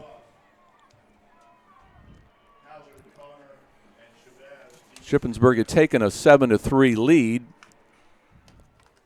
But then 2 touchdowns here in the second quarter. Hauser will get the return. 5, 10, 15, 20, 25. Still on his feet. Up to the 30-yard line. Nice return by Adam Hauser. Chris Barrett on the stop. And Shippensburg will have good field position as Adam Hauser finally had a chance to return the kickoff. Ball's going to be marked at the 30-yard line. And Shippensburg has 3 minutes and 54 seconds, and I believe all 3 timeouts to get back on the scoreboard. In the eye this time behind Van Syok. In motion is Gustafson. And this is Tanner. Tanner right up the middle, and Tanner fights forward for about 4 yards before he's brought down by Jordan. 2nd down and 4 from the 34-yard line for Shippensburg. So I don't believe we've seen Philip Torres at all tonight, have we, Scott? No, not yet.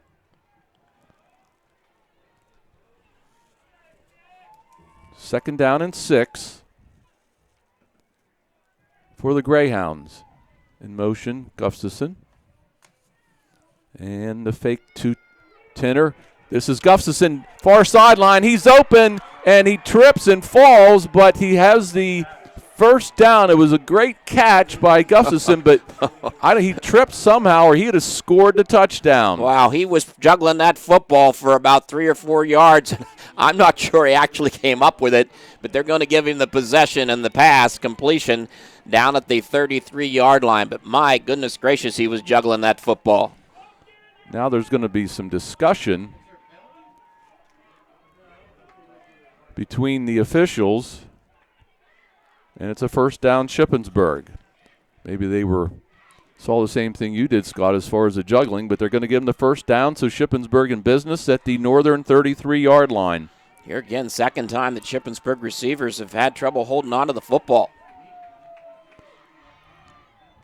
Cody in motion again, and this is Adam Hauser over the left side. Hauser tries to fight forward, and he's going to get a couple of yards, and that's about it. Good defense by the Polar Bears that time.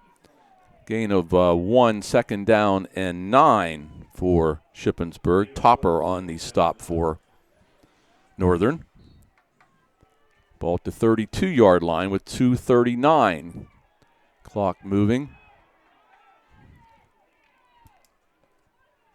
Shippensburg down by 10 points. Got to get on the board here before the end of the half.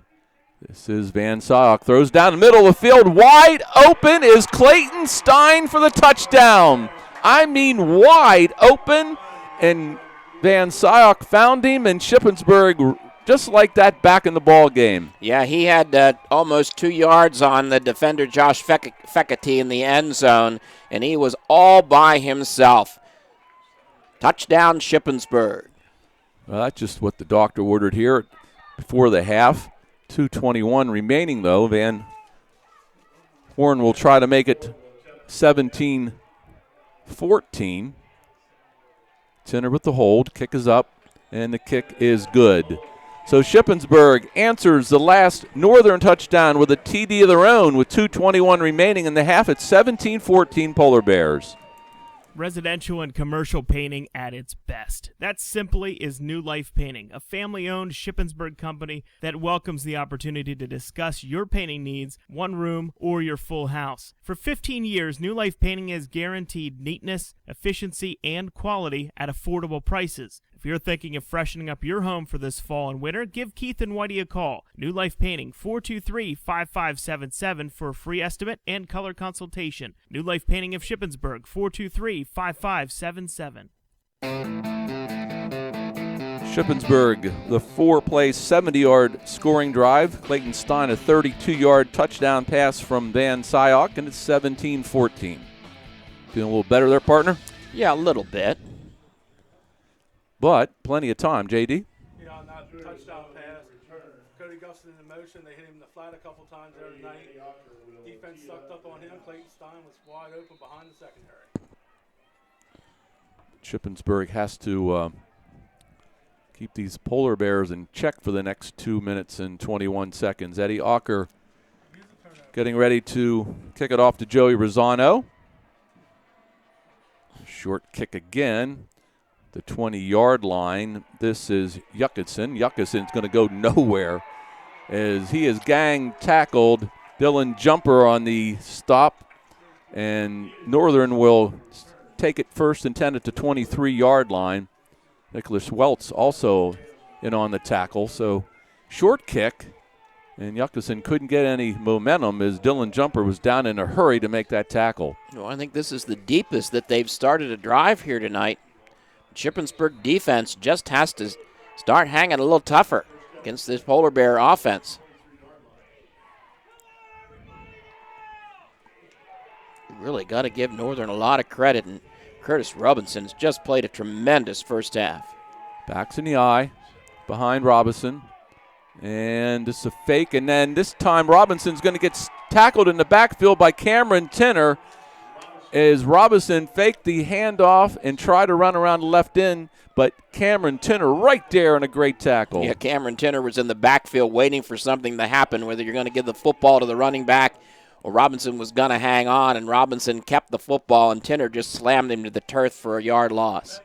That tackle put Tinner over 1:49 remaining until half. And remember, the Polar Bears will get the ball to start the third quarter.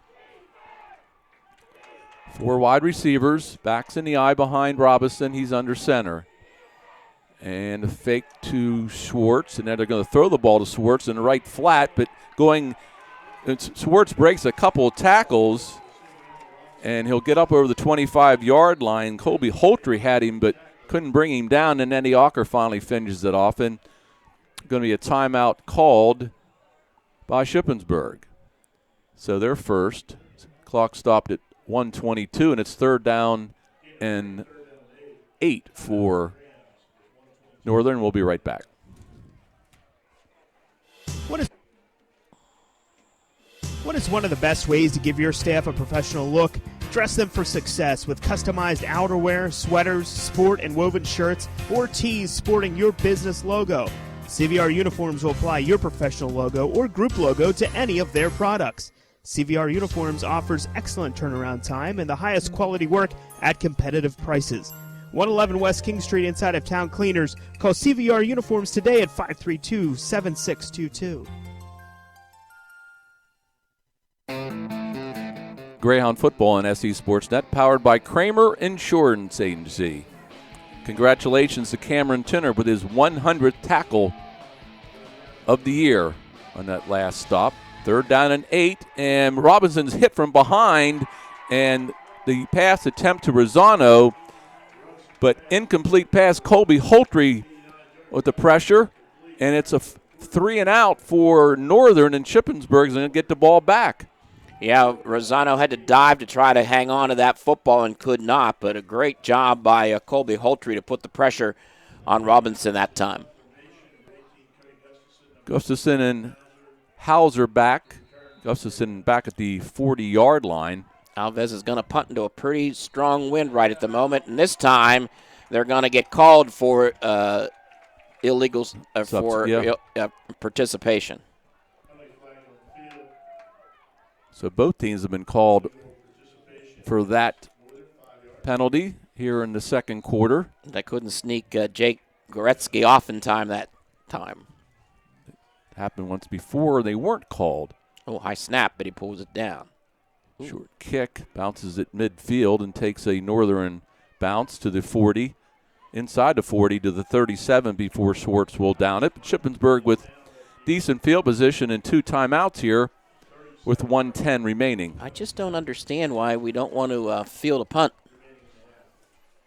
I don't know, because that was the one to field. The field.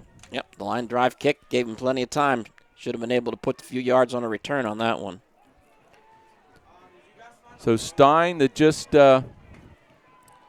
scored, is split to the far side, and Cody Gustafson to the near side, and he'll go into motion.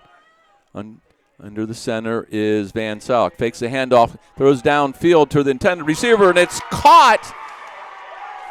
It is caught by Ethan Stauffer. Where did he sneak in from? And Stauffer made a great catch. Fekete finally brings him down, but what a grab by Stauffer, and Shippensburg in business inside the Northern 20-yard line. Well, what a heck of a throw by Carter Van Salk as well, right over the right shoulder. So Ethan Stauffer, the sophomore, and it's 1st down. Here's Hauser, gets a block from Tinner, but he's knocked down after a short gain. Robinson there to make the tackle, and a timeout is called by Shippensburg, and we'll keep it here. Under 48 seconds remaining here in the half, and Shippensburg still has 1 timeout left. Now, this has been a very entertaining first half, guys. Northern Polar Bears have pretty much dominated this first half of play. I would think that from a yardage standpoint, and of course on the scoreboard they lead by 3, thanks to their senior quarterback. But Shippensburg is fighting back here with 47.4 seconds left to go in the half. Rob, you're asking where Stauffer came from. That's one of the changes the Greyhounds have made tonight. They put him in at tight end, put Cody Gustafson in the flanker position so he can go in motion. And, for his, I believe his first catch on the year, a nice big play for the Greyhounds. Thank you, JD. So it's 2nd down and 8. The win would be Van Horn's back. They think they want to try a field goal here, but it's 2nd down. Of course, they'd really like to get in the end zone, obviously. This is Hauser right up the middle. Adam Hauser, he is going to have the 1st down and more inside the 10-yard line to about the 8. And the clock will stop until the chains are moved, but a nice run by Adam Hauser. That was Lodovici on the stop for Northern. Clock starts again, 39 seconds. 1st down and goal to goal. Van Solek's going to throw wide open. Cody Gustafson, touchdown. Or no, touchdown. They didn't call it right away, but Cody Gustafson with his TD, and Shippensburg has regained the lead. Wow, what a catch by Gustafson, and he just had that ball across the goal line. There was 2 officials down in the corner, and the one closest didn't make the call immediately, and the other one just looked at him and said, "What are you going to call?" And he finally called the touchdown. So Van Horn will attempt the extra point. Kick is up. Kick is good. 30 seconds remaining here until half, and Shippensburg is climbed back in front. It's 21-17. Kick off your fall in a great new car or truck for less than the cost of a used one now at H&H Chevrolet Cadillac Shippensburg. This is Mickey Nye. At H&H, our lower expenses allow us to pass big savings on to you, like $4,500 off now on Chevy Cruze, Malibu, or on Chevy's versatile Colorado pickup, or score $10,000 off on a new Silverado Duramax diesel. H&H is your low overhead dealer that can afford to sell for less. Chevy, find new roads. Take exit 29 off of I-81. Visit hhchev.com, and thank you. So the Greyhounds, who scored on a 4-play 70-yard drive their previous possession, does it 4 plays 63 yards this time, and Gustafson with an 8-yard pass reception from Van Syok. And now Eddie Ocker will kick it away to Rosano. What a first half. No, it's been great. This is what playoff football is all about, right? Yep. Well, the momentum had really changed into really Northern favor, and all of a sudden Shippensburg with the 14 unanswered points. Here's a short pooch kick, and Rosano's going to get it about the 15-yard line, 20, 25, and he tries to fight for it, and he's not going to get to the 30 as he's gang-tackled by a bunch of the return team for Shippensburg, led in there by Naz Minor, the sophomore. So Northern will have it 1st and 10 at their own 28-yard line with 24 seconds remaining here. And I think they have all 3 timeouts. That is correct. So Shippensburg leading 21-17 in round 1 of the 4A District 3 playoffs. JD? Northern gets the ball first, so they might, in the start second half, so they might not be too aggressive here. In motion. And here's the handoff to Kearney, and Kearney fights over the 30, tries to get out of bounds, and he does. So it'll be 2nd down and about 7. Comer on the stop for Shippensburg. Make it 2nd down and 8 after that 2-yard gain. Hounds did a nice job pursuing Kearney that time. Didn't allow him to turn up the far side of the field. Forced him out of bounds. It's as quiet as a church right now. It sure is. 2nd down, and Robinson from the gun. And in motion, this is Kearney again. And Kearney fakes the handoff, and Robinson throws downfield and almost intercepted by McSherry. Rosano is the intended receiver. The ball was underthrown, and McSherry made a dive for it, but it falls incomplete. Yeah, that time I'm not sure Robinson rushed that pass, and they should have maybe waited another step or two for the receiver to follow the right pattern, but it falls incomplete. 13 seconds left to go in the half. Robinson from the gun. Fakes the handoff to Schwartz, and Robinson tries to run out over the left side. Robinson's drugged down. I think he stayed in bounds. Now they're going to call a timeout. Dylan Jumper makes the He did go out of bounds. So, but it'll be short of the first down. Dylan Jumper with his stop, so it'll be 4th down and about 3 for Northern. So they'll kick it away. And Adam Hauser, hey, you never know, right?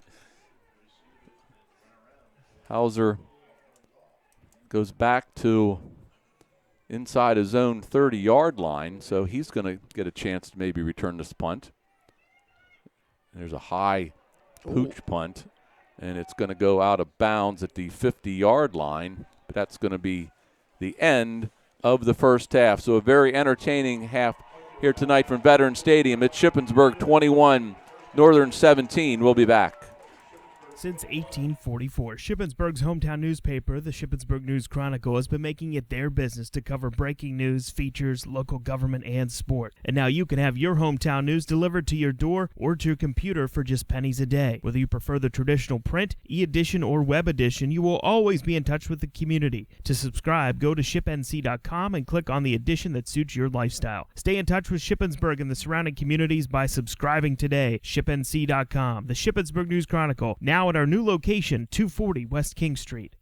Advantage ChemDry understands that your pets are an important part of your family, but what happens when they cause messes? We have a revolutionary pet urine removal treatment that's specially formulated to eliminate urine odors. We offer full evaluations, including treating your subfloor, carpet, padding, and new flooring replacement. Stop being embarrassed by your pet's accidents and call me, Ashley, at 717-532-8676 or visit us online at AdvantageChemDry.com. Get $20 off your pet urine removal treatment. Kathy's Deli, West King Street in Shippensburg, is happy to cater almost any event imaginable, from banquets to picnics, corporate events, or elegant wedding receptions. Kathy's Deli offers quality food and exceptional service. Catering all over the Cumberland Valley for all size groups, Kathy's experience and expertise, along with your ideas, will make for real crowd pleasers. Give Kathy or Donna a call at 477-8300 for individualized consultations. Kathy's Deli of Shippensburg. Experience the difference. Premier Events West Orange Street in Shippensburg is the place to go for excellent upscale food and service in the Shippensburg area. Premier Events is a premier banquet and special events facility that offers catering for all occasions in their beautiful chandelier-lit banquet room. All their delicious food is freshly prepared and can be served on or off-site at your chosen location. Call them today at 532-2279 to book your party and let your next event be a premier event.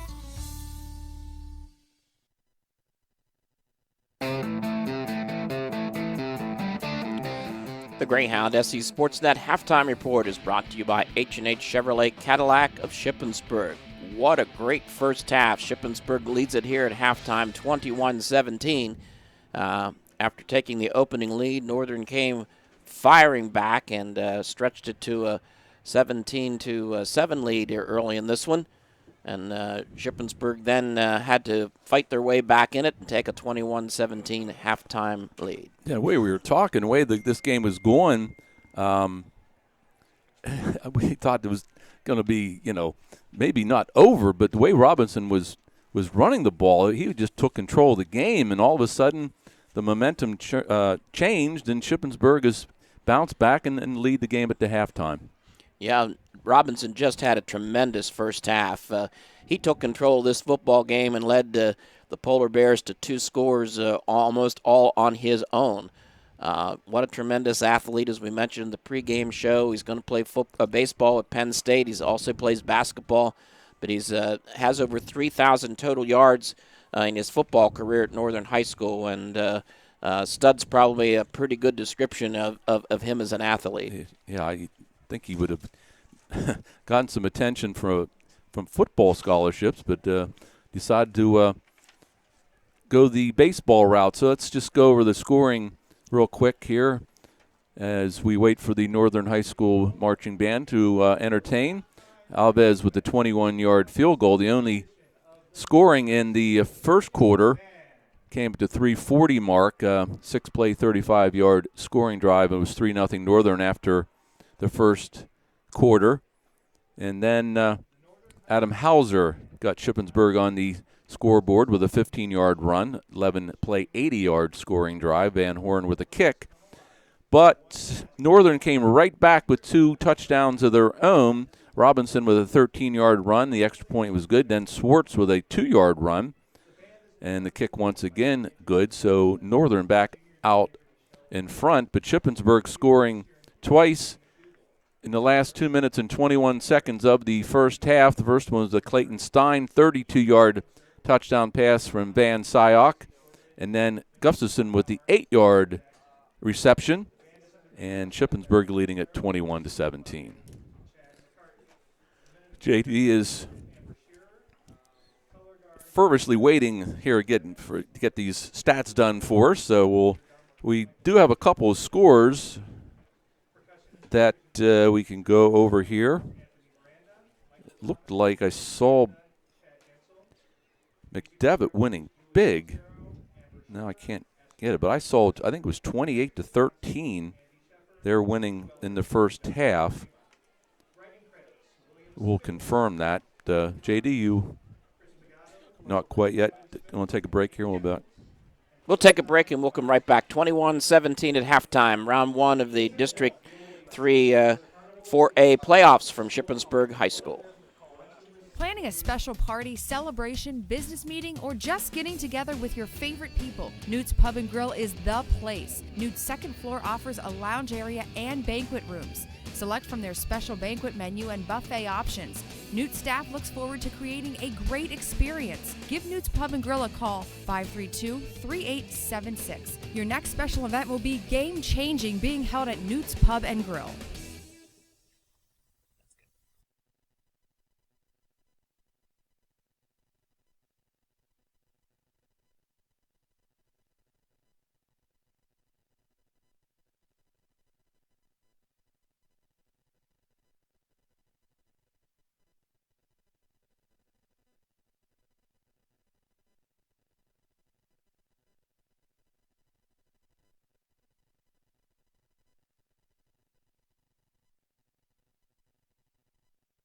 Residential and commercial painting at its best. That simply is New Life Painting, a family-owned Shippensburg company that welcomes the opportunity to discuss your painting needs, one room, or your full house. For 15 years, New Life Painting has guaranteed neatness, efficiency, and quality at affordable prices. If you're thinking of freshening up your home for this fall and winter, give Keith and Whitey a call. New Life Painting, 423-5577 for a free estimate and color consultation. New Life Painting of Shippensburg, 423-5577.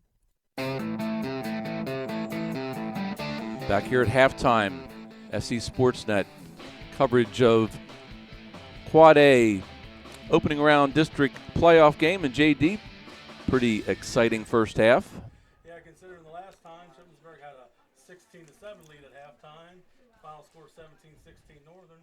We got 38 total points scored in the first half. But Shippensburg with a furious late second quarter rally to retake the lead and lead 21-17 at halftime.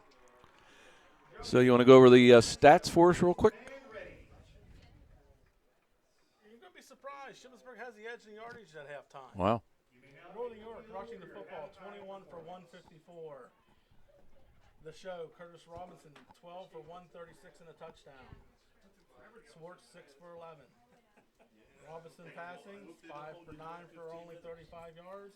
189 yards of total offense for the Polar Bears. For the Hounds, 17 rushes for 89 yards. Adam Hauser, 15 carries, 82 yards and a touchdown. Carter Van Syok, 7 for 10, 135 yards passing. Cody Gustafson, 4 catches, 55 yards, 1 touchdown. 1 for 32 and a touchdown for Clayton Stein. 1 for 45 for Stauffer. 1 for 3 for Cameron Tinner. The Greyhounds with 244 yards of total offense. So they got 244 yards of total offense. Northern 189, roughly a 60-yard advantage for Shippensburg there in the yardage in the first half. On the defensive side of the football, Dylan Jumper, 9 tackles in the first half, 4 solo.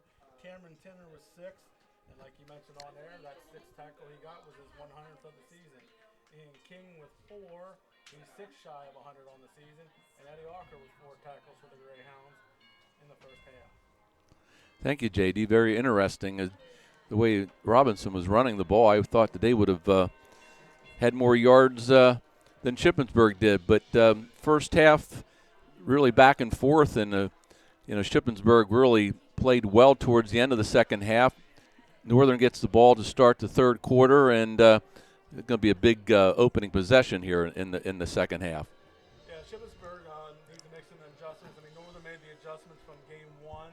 They decided that, okay, we're going to put the ball in Robinson's hands most of the time, and he delivered 136 yards.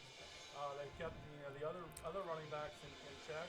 And for the most part, the passing game really hasn't lit it up for Northern. They've completed 5 of 9, but they haven't had anything big over the top and so forth.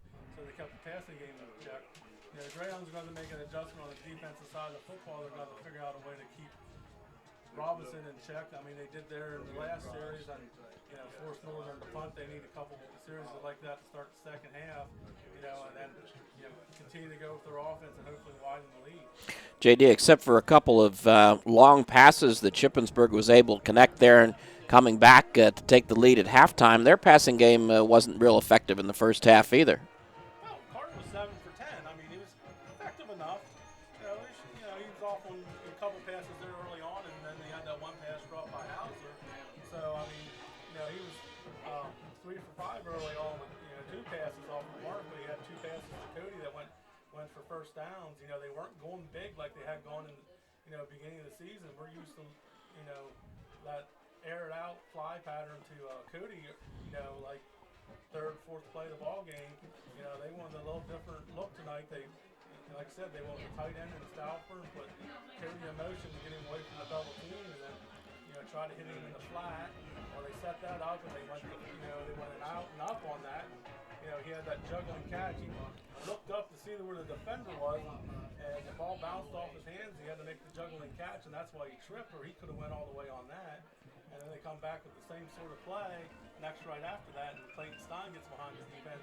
They forget all about him, and he goes for the touchdown. So, the Greyhounds have been pretty good all season with a long passing game, but they really didn't use it until those 2 drives when they had to come back being down 17-7. You like the strategy of putting Gustafson in motion? Yeah, I do. I like that.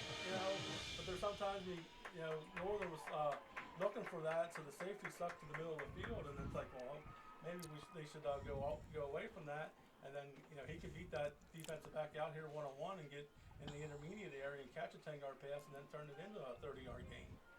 Well, and I think that's what a good team has to do is whenever the defense makes adjustments, they have to make adjustments too. And Shippensburg did that with the pass to Stein for the touchdown, and Ethan Stauffer, who made a nice catch late in the second half, and is his first catch of the year. So, hey, got some other talent out here for Shippensburg. They don't really use the running backs too much for pass attempts. They have run some screens over the year, but not too much. They obviously relied a lot on Cody Gustafson, but Stein is a pretty good receiver, and you might see him some more in the second half also. Yeah, and for Northern, Robinson's throwing on both sides of football. He's a linebacker on defense, and he's been in a number of tackles. I don't track the opposing team tackles, but our PIAA announcer and you guys mentioned his name several times. And you mentioned the passes running back Shippensburg tried to screen the Tinner there in the first half, and I think he was a little impatient. He had his blockers out there, but he didn't set them up and didn't use them, and sort of cut back inside, and that's where Robinson met him for a short gain, and then Shippensburg was forced to punt. 21-17, our halftime score. More coming up after this.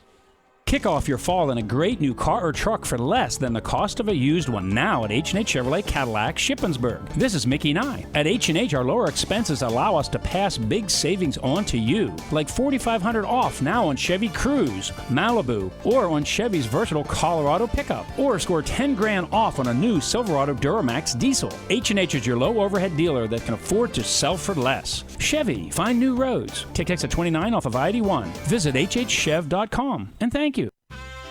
Timmons Oil Incorporated of Orrstown has been proudly serving the local area for over 35 years with quality fuel oil, diesel fuel, and kerosene products at reasonable prices. The Timmons folks invite you to call now and arrange convenient fuel oil delivery for the upcoming heating season. Call Timmons Oil at 532-3740. That's 532-3740. Or stop in and say hello at 12901 Mountain Road in Orrstown. The Timmons family encourages all drivers to exercise extra caution on the roads now that the kids are back in school. Parents, remember to take the time to become involved in your children's school activities. And this fall and always, save a life. Please don't drink and drive. Remember, for extra convenient fuel oil delivery this winter, call Timmons Oil of Orrstown now at 532-3740. That's Timmons Oil at 532-3740. The Timmons family is proud to be part of our Cumberland and Franklin County communities. And go Greyhounds!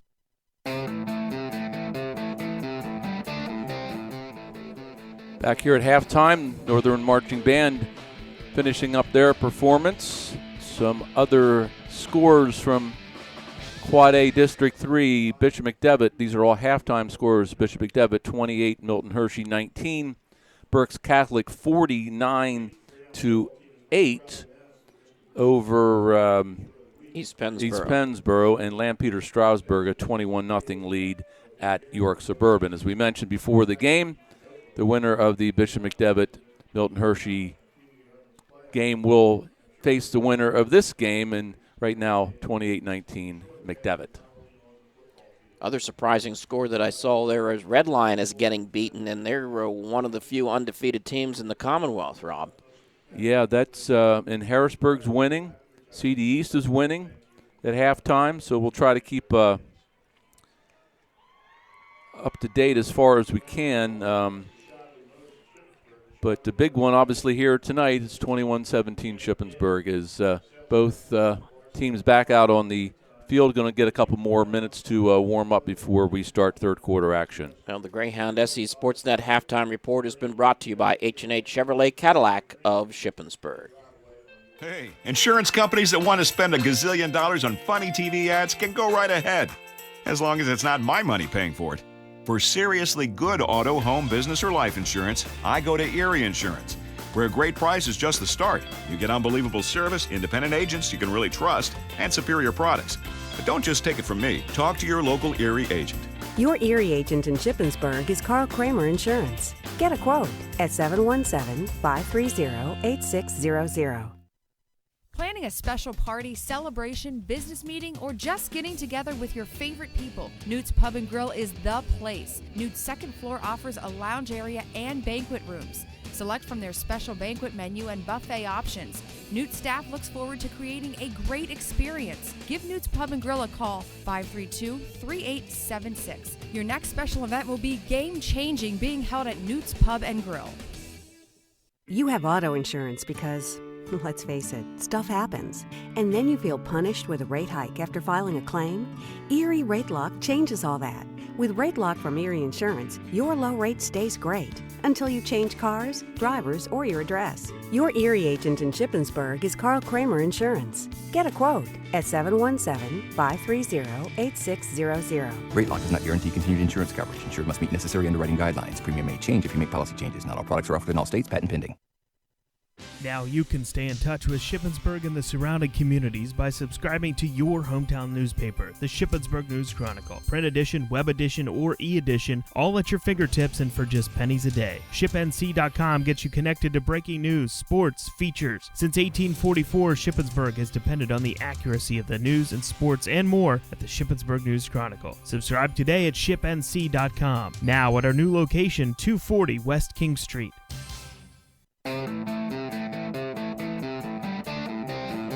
SE Sportsnet coverage of Greyhound football from the Robert T. Henry Pharmacy broadcast booth. For free home prescription delivery, call 532-5812. SE Sportsnet on the air with the 11th week of the football season as the Shippensburg Greyhounds and Northern Polar Bears are in round one of the District 3 Quad A playoffs. As Rob mentioned, both Shippensburg and Northern back out on the field. It's turned into a crisp night here tonight, and that wind continues to blow. It's not blowing real hard, but The crowd that's gathered here at the Veterans Stadium at Shippensburg's Memorial Park is bundled up and settled in for what they saw was an entertaining first half and ready for 24 more minutes of football here. Yeah, we talk a lot about momentum and field position, and that changed back and forth throughout the first half, and the momentum is obviously on the Greyhound side right now with these two scores right before the first half was over, but obviously you're going to have to make a big stand here defensively right away, Scott, as Northern's going to get the ball back first. And we want to take this opportunity to thank Pizza Man this year, who has been our sponsor for the SC Sportsnet Athlete of the Week. Pizza Man at 20 North Seneca Street, Shippensburg. Enjoy pizza, wings, and classic dishes. Dine in, carry out, or for home delivery, call 530-1607. Pizza Man and the SC Sportsnet Athlete of the Week. Glad to have them on board this 2016 football campaign. A couple more scores real quick. Central Dauphin 28-7 over Manheim Township. Cumberland Valley 14-7 over Warwick. Harrisburg all over Exeter Township 30-7. And Cedar Cliff beating Manheim Central 14-3 as we are ready for the third quarter. As Eddie Ocker will tee it up. Looks like, is that Schwartz back there? I did believe it is. It is, yes. It's Kyle Schwartz. For Coach Bill Miller's Northern Polar Bears, riding a 5-game win streak into this playoff game. And Schwartz will have it, and he drops the ball. It's back to the 5-yard line. Schwartz to 10, and he is going to be brought down inside the 15-yard line. It was Welts. Nicholas Welts brings him down. So Schwartz, it looked like he was going to be able to catch that kickoff, but it went off the top of his hands, and he had to retreat and pick it up. So Northern will have it deep in their own territory. Well, that breeze, I think, played a little havoc with that kickoff, Rob, and gave Schwartz a little bit of tough time handling the football. Well, Northern in the first half started back at their own 8-yard line and went 92 yards for a TD. This time they're starting at their own 13-yard line. Coover is in the backfield. Robinson, he's going to pass on first down. Throws it out to the short side, and that was Baxter on the catch. Holtry made the nice stop right away, along with Dylan Jumper.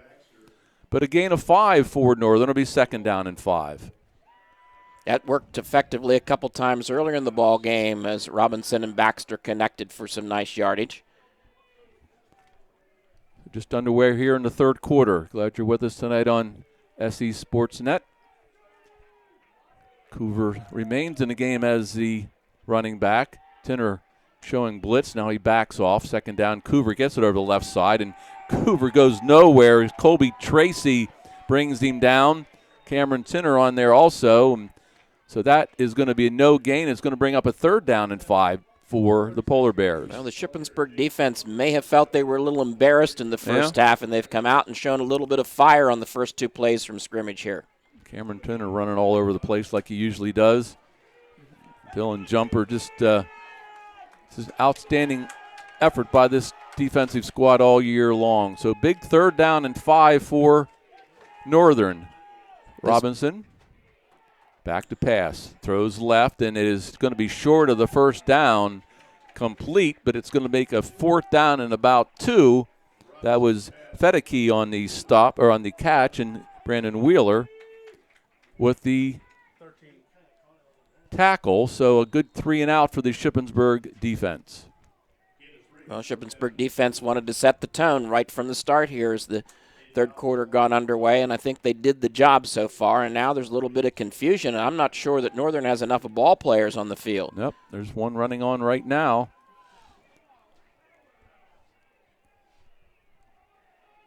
Alves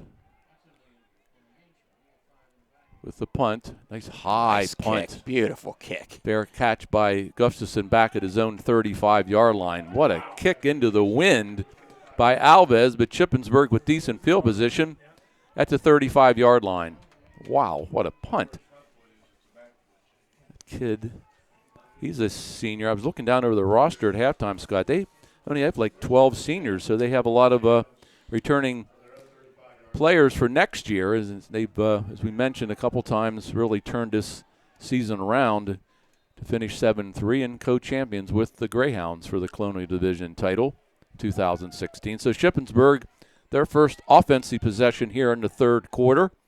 Gustafson in motion. Here's the pitch to Adam Hauser, and he's going to go nowhere and is going to lose about 5 yards. That was Kyle Schwartz with the great defensive play as Hauser had no chance to turn upfield, and it'll be 2nd down and 15 for the Greyhounds. Well, looks like Northern's come out with the same kind of statement they want to make early in this third quarter. Gustafson went into motion, but he couldn't get the block off, and it didn't really matter because Hauser was buried by Schwartz. So 2nd and long, and Gustafson in motion once again. Back to pass. This is Van Sock. He's being pressured, and he's going to go down. Robinson makes the stop for Northern. So Van Syok didn't have a chance to get the pass off, and he's sacked back to the 25-yard line. It's 3rd down and 15 now for the Greyhounds. And Robinson's making a statement right out of the start here, Rob, on the defensive side of the ball this time. Played 3 minutes here of the third quarter, and Shippensburg back at their own 25-yard line. This drive started at their 35. From the gun is Van Syok. Looks like he dropped his mouthpiece and had to stop and pick it up. Back to pass, being pressured out of the pocket, now throws, and this is Adam Hauser. Hauser has it up over the 35-yard line, going to be well short of the first down, knocked out of bounds by Fedeke. And it'll be punting situation, so 3 and out for the Greyhounds. Another defensive statement by the Northern Polar Bears. Putting a lot of pressure on Carter Van Syok on 2 successive plays. 4th down and 7. Eddie Walker punts the ball to Rosano. Gets a running start at the 35-yard line. The ball onto the field, but recovered by Kearney for Northern. So Northern gets a little break there. That could have been a fumble and a turnover, but they will set up shop at the 33-yard line. 8:11 remaining here in the third quarter. 21-17 Shippensburg. Like I said, 8:11 remaining here in the third. Robinson breaks the huddle. Schwartz is the running back. 4 wide receivers, 2 to either side. Robinson from the gun on 1st down. Back to pass. Has plenty of time. Throws a right flat and a nice tackle. That was Kearney, but he's brought down by McSherry. Kearney didn't have a chance to move upfield too much, and McSherry made the nice stop. A gain of 3, 2nd down and 7. Well, again, that little pass out into the flat, and Kearney had about 4 or 5 yards on the defender, but as you mentioned, McSherry just closed in a heck of a hurry. Referee's timeout. They're going to reset the ball down at the 36-yard line. So give them 2, 2nd down and 8. Robinson from the gun again. Back to pass. Now he's going to run the ball. Robinson up over the 40, and he's going to have the 1st down as he fights forward to the 46-yard line. That was Colby Holtry on the stop. But Robinson just gets that head of steam, Scott, puts his head down, and just hard to bring down. Well, when you're 6'2", 200 pounds, and let me tell you, it's all muscle out there. I don't think there's an ounce of fat on that kid's body, and he just is one great athlete. 1st and 10 from the 45. Kyle Schwartz in the backfield. When Northern's needed a play tonight, it's been Curtis Robinson making the play. Robinson, he's going to keep the ball this time into Shippensburg territory. Nice gain. Eddie Walker finally brings him down, but a gain of 7, 2nd down and 3. Denny Santana also in on the stop, but Nice run on first down, second down and short for the Polar Bears. Yep, 7 more yards on the ground by Robinson. Inside Shippensburg territory. And when Northern needed to put some points on the board, they let Robinson run the show. Halfway through the third quarter already. Robinson, Shippensburg showing blitz. Pitch out to Swartz over the left side. Swartz is going to get into the secondary. Swartz 30 inside the 30-yard line. Cody Gustafson finally brings him down, but a nice run by Kyle Schwartz, the freshman running back. And Northern is inside Shippensburg territory at the 26-yard line. Well, not only did Swartz run the ball very, very well, but he had some great blocking out in front of him to be able to sweep that up the far side of the field. So Northern trying to retake the lead here in the third quarter. Robinson, man in motion is Kearney. And this is Robinson. And Robinson this time, he fights past the tackle of Cameron Tinner, gets over the 25-yard line. Before he's knocked back, Dylan Jumper makes a stop. Gain of 2, second down and 8 for Northern. Give Tracy a little bit of credit on that tackle as well, Rob. Timmer had the first hit on Robinson, slowed him down a little bit. So second down at the Shippensburg 23-yard line. Schwartz in the backfield, standing right beside Robinson from the gun. Back to pass. Robinson has time, throws it, and it's complete to Rosano. And then the ball is down on the ground, and let's see what happens here. Shippensburg has it. Rosano made the catch, fumbled it, and Shippensburg gets the fumble, and they will get the ball back. I think that was Eddie Ocker. Eddie Ocker with the fumble recovery, and Shippensburg gets the ball back.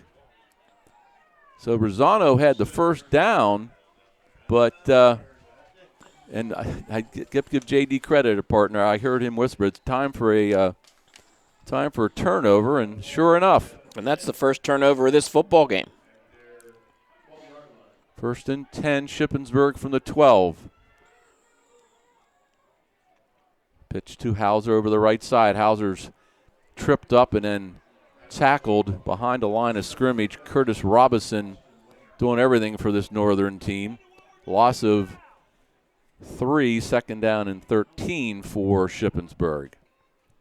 All of a sudden, the Greyhound offense unable to move against the Polar Bear defense. I think you got some motion going here, JD, and I think you got to find somebody out of the backfield over the middle. Second down and 13. Hauser flanked to the near side. And this is Chavez. Hauser, Curtis Robinson on the tackle. It'll be third down. Or the other thing to do, instead of going wide, go right up the middle. They got a nice little hole there, crease, and hit them quickly. Good point. Third down and about 3 now for Shippensburg. 3:45 remaining in the third. Gustafson to the near side. Fekete on him. Here's a throw down the other sideline, and that's intended for Clayton Stein. Kearney was right with him defensively, and the ball was slightly overthrown, incomplete, and Shippensburg will punt it away. Second straight possession that the Hounds have had to punt. Good They're call. going to give the Polar Bears some pretty decent field position, although they've got the wind at their back, but right now it's not blowing real hard. Rosano back at his own 42-yard line. High snap. Eddie Ocker gets a pretty good kick away. Rosano, fair catch at the 47-yard line, and that's where the Polar Bears will set up shop, first down and 10. Well, the Bears have had a lot of advantage in a lot of different aspects of this game tonight, but one of them certainly has been field position. That's for sure. It's a good punt by Ocker, but kicking pretty deep in his own territory. So Northern 1st and 10 from the 46. So once again, make it to 45. Once again, Shippensburg defense has to step up here. Last time Northern coughed the ball up, the fumble by Rosano stopped a good drive that Northern had going. 1st and 10. And this is Fekete. He was in motion. And Cameron Tinner says hello to Fekete after a gain of about 2. 2nd down and 8. So Fekete on motion from the far side, got the handoff from Robinson for a 2-yard, make it a 3-yard gain, 2nd down 7. Tinner is just so quick off the ball, Rob. I mean, he just reacts instinctively. Ball marked at the 48-yard line of Northern. Swartz back in the game. Robinson from the gun on 2nd down.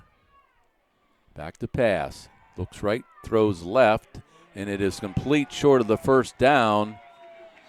That was Baxter, and Brandon Wheeler made the hit right away and knocked Baxter to the ground. It'll be 3rd down and 3 for Northern. You get that pass out into the flat, and the Shippensburg defensive back is giving the Northern receiver 3-4 yards to be able to make the reception. Big 3rd down now for Northern inside Shippensburg territory. Robinson from the gun, and he's going to run it on 3rd down. Robinson looking for some blockers. He's going to have the 1st down and more. 30, 25, 20, still going, and he leaps over a Shippensburg defender and has it 1st down and goal to go inside the 5. And unbelievable run by Robinson. Cody Gustafson finally brings him down.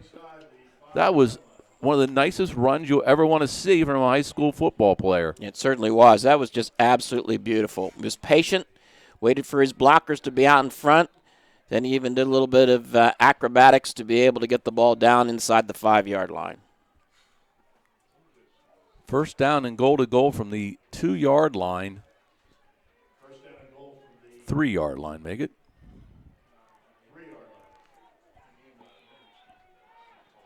Full house backfield this time, Rob. Robinson hands it off to Schwartz. Schwartz fights forward. And no call yet. I think he's going to be stopped short. I thought Schwartz got over the goal line. Adam Hauser and Denny Santana on the stop. So Schwartz fought hard, but he was denied the end zone. It's 2nd down and goal to goal. Yeah, he even had only one leg that he had on the ground that he was hopping toward the goal line. 1 minute to go here in the 3rd. This has just been a tremendous football game. Backs in the eye. Now a full house backfield. And there's the Schwartz, the pick, and the ball's down on the fumbled it, and it's complete. It is fumble recovery by Ian King. So the 2nd time Northern had great field position, they turn it over. This time it was 2nd down and goal to goal, and Ian King falls on the fumble, and Shippensburg has it back. Wow. Now Shippensburg's got to take advantage of the turnover. They were unable to do so on the last possession. They've got the ball just a couple of yards from their goal line, so they're going to be working from their own end zone.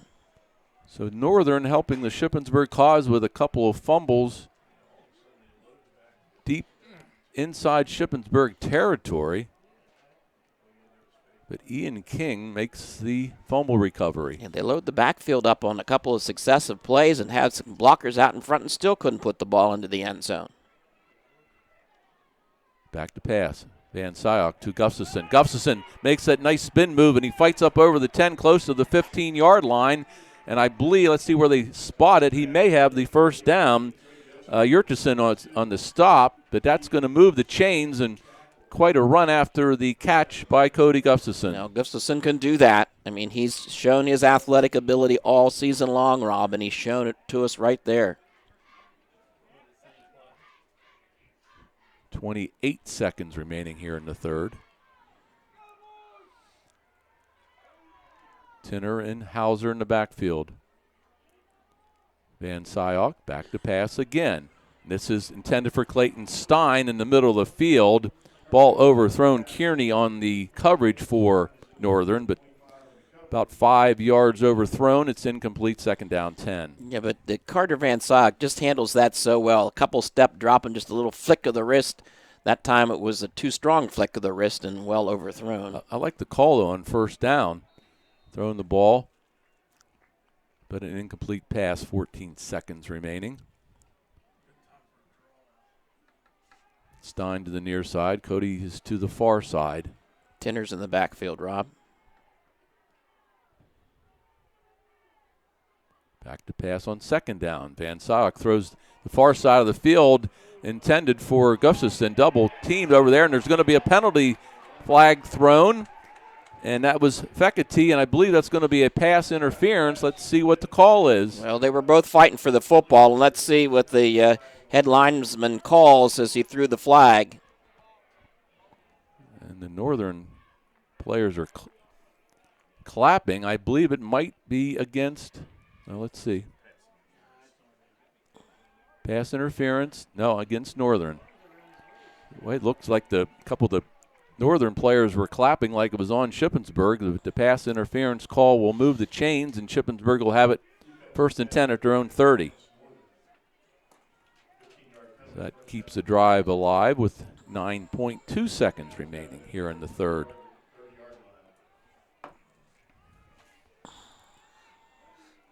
Tinner in the eye with Hauser. And here's the draw play to Adam Hauser, and Hauser goes nowhere. Robinson's there. Surprise, surprise. And a late penalty flag comes in way after the play was over. Let's see what this is all about. So Hauser was stopped for no gain. And then the late flag. And the two officials are conferring. Still no signal, but it's going to be against Northern. It's going to be a big one. Personal foul against Northern, and that's going to move the ball back up to the 45-yard line. So Northern is helping Shippensburg's cause here. The turnover and then that big pass interference penalty, and now a unsportsmanlike conduct or personal foul penalty, and it's end of the third quarter. With Shippensburg driving, they lead it after 3. It's 21-17.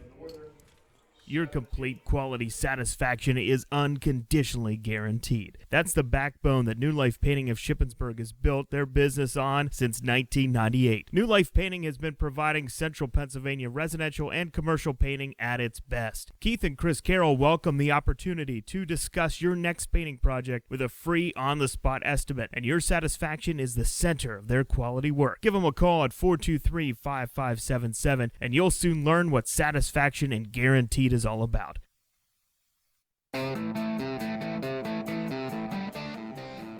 Three exciting quarters in the books. It's 21-17.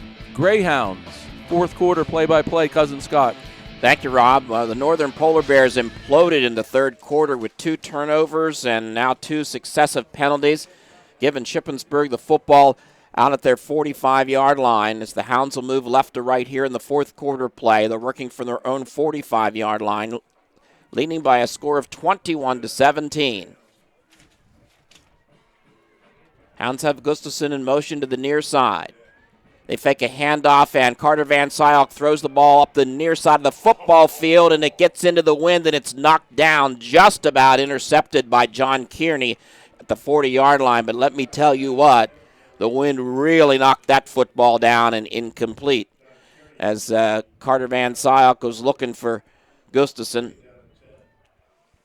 So it'll be second down and 10. Yeah, and he was under some pressure, too, and a couple of defenders in the backfield and had to get rid of that ball. And like you said, it just went straight up in the air, and the wind got it. Lucky break for Shippensburg. Well, the advantage may be here that Northern deferred to the second half, and the Shippensburg Greyhounds have the wind in their face here in this fourth quarter. Second and 10 from the 45.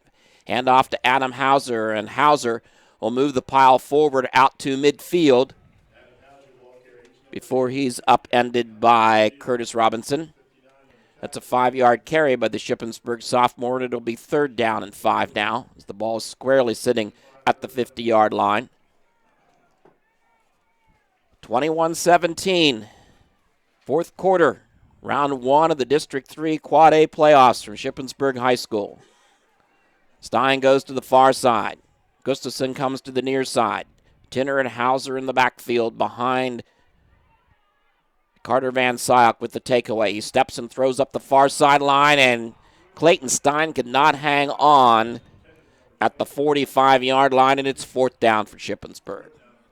He was open, and ball hit his hands, but he couldn't make the reception, so it's 4th down, and updated score, it's Bishop McDevitt 28, Milton Hershey 25 in the 3rd quarter. So Eddie Ocker is on to punt. Rosano waits at about the 17, 18-yard line. Ocker puts it up into the wind, and that's going to knock it down in a hurry. Hits at the 30-yard line, and that's where it's going to be downed by Cameron Tinner for Shippensburg. 11 minutes and 1 second left to go in this first-round football game. The Northern Polar Bears have 70 yards in front of them, and they trail 21-17. Pretty much self-imploded in the 3rd quarter. They had a chance to score twice in that 3rd quarter and cough the ball up. Yep. Couple 2 turnovers. times. Yep, 2 turnovers. So here come the Bears, led by senior quarterback Curtis Robinson. He has a 4-wide receiver set with Kyle Swartz, the freshman running back, set up to his far side. Robinson looks over the defense. Now he puts Swartz to the near side from the gun.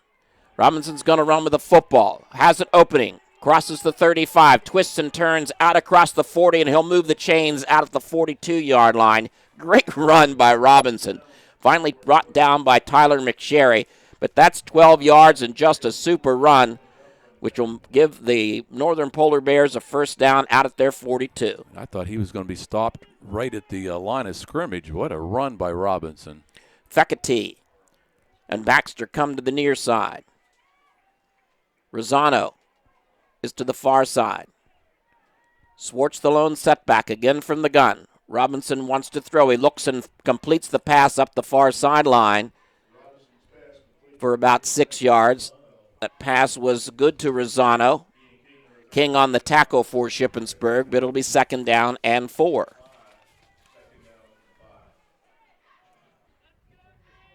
Polar Bears pretty much dominated that 3rd quarter offensively, but lost the football a couple times deep in the red zone. Again, 4 wide receiver set. Robinson looks over the defense. 2nd down and 4. He's going to run the football. Tries to find some running room off of left tackle, and he is hit as he picks up a yard by Ian King for Shippensburg. So it'll be 3rd down and 7 now for the Bears. Ball at the 48-yard line of Northern. Yeah, that's the only chance you really have. You got to hit him right away, because if he starts getting that forward progress, he is just so hard to get to bring down. 9:34 left to go in the game. This time they send Baxter wide to the far side. Full house backfield. Power I to the near side. The toss goes to Kearney. Kearney tries to turn the corner, and he's going to get absolutely nowhere and be thrown for a loss. Back at the original line of scrimmage, the 43-yard line. Great defensive play by Tyler McSherry for Shippensburg. Well, there was some talk here in the press box, Scott, while you're doing the play-by-play. It was this 4th down territory for Northern, but with that loss, they're going to punt it away. So it's 4th down and 9. Alves is in as Gustafson deploys back at the 20-yard line, awaiting the kick. There's a high snap, but Alves pulls it down, and he sends it up into the night sky. Gustafson at the 18, 20. Look for blockers out in front, 25, and down to the 29-yard line goes Cody Gustafson. Cole Goretsky making the tackle along with Cover. Nice punt return. And the Greyhounds will go to work 1st and 10, just shy of the, well, let's call it their 29-yard line.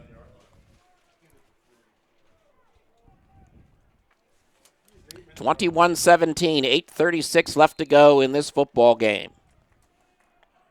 And it's been hard fought from the start. Clayton Stein to the near side, Gustafson to the wide side of the field. Tinner and Adam Hauser in the backfield. Van Syok under center with the takeaway.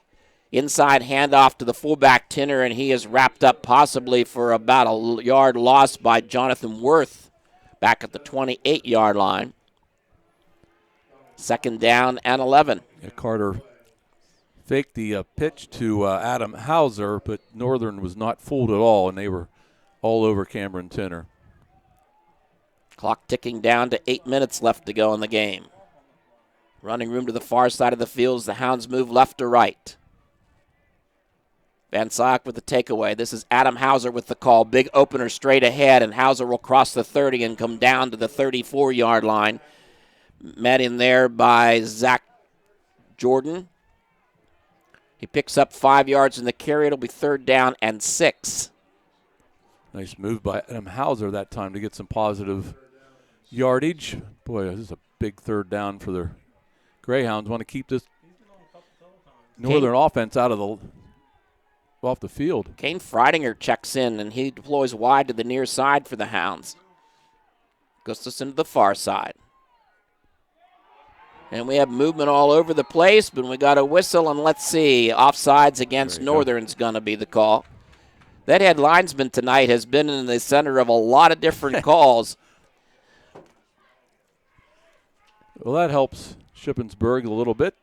So that's going to move the ball out to the 39-yard line, where it's going to be third down now and just about 1 for the Hounds.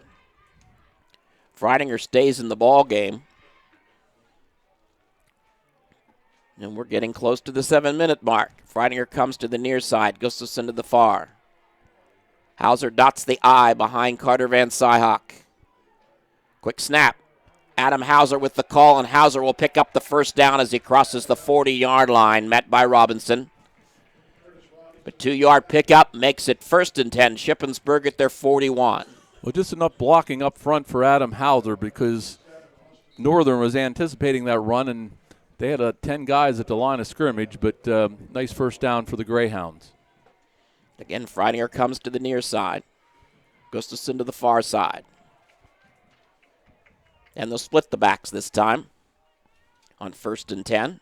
Van Syok wants to throw, looking over the middle, tosses it long down the football field, looking for Kane Freidinger, but well overthrown at the 30-yard line. Kearney on the coverage for the Bears. So it's second down and 10. But again, I like that call on first down. Sure, I did too. Just not quite thrown. That makes those linebackers think a little bit about what's coming on second and 10, right? Because you don't know what effect that wind is, because it looks like it's blowing a little harder right now than how much that affected the throw from Van Syok. Clayton Stein back into the offensive set, and he deploys to the near side for the Hounds. Van Syok from the 41-yard line with the takeaway. Hands the football off to Adam Hauser, and he is stood straight up right at the line of scrimmage on a nice play by Austin Wenger for the Bears. And it'll be third down and 10. Just no running room at all for Adam Hauser. Shippensburg offensive line is struggled at times tonight. 6 minutes left to go in the game. Shippensburg leads at 21-17. Freidinger back in the game, along with Stein and Gustafson. They are trips to the near side. Hauser is wide to the far side. Carter Van Syok from the gun. Pressure. He eludes the pressure. Now he runs. Now he's going to have to tuck the football in, and he's going to be dropped at the 42-yard line. Nobody open, and Van Syok had to eat the football, and he only scrambled for a yard before Austin Wenger makes the tackle. So it's fourth down and 9 now for Shippensburg.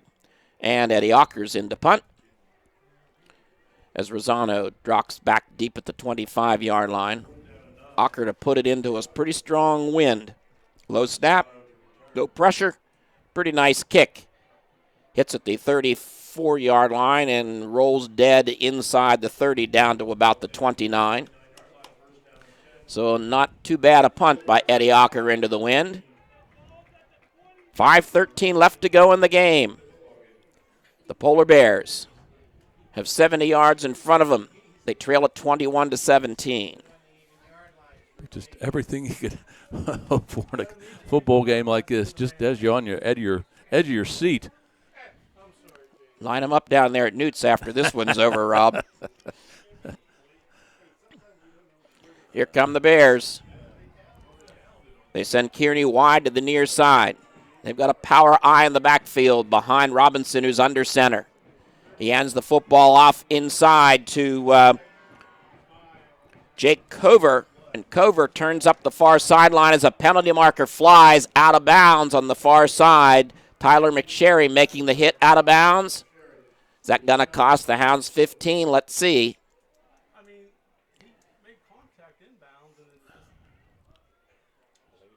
Cover went out of bounds at about the 43-yard line, and 15 yards is going to be walked off against Shippensburg.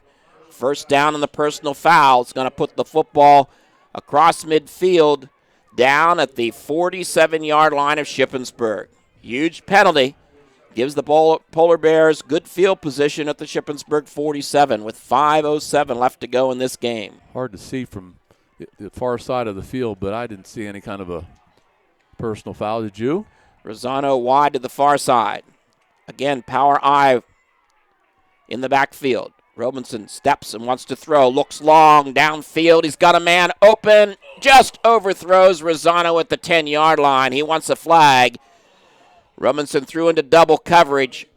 Over there for Shippensburg was Cody Gustafson along with Tyler McSherry, but just past the outstretched fingers of Rosano at the 10 and incomplete. So it will be second down and 10. Haven't seen Robinson throw the ball downfield like that much tonight. Well, he pumped once and then tried to get Rosano loose. Couldn't make the connection. This time, 4 wide receivers set with a slot to either side. And Kearney in the backfield from the gun.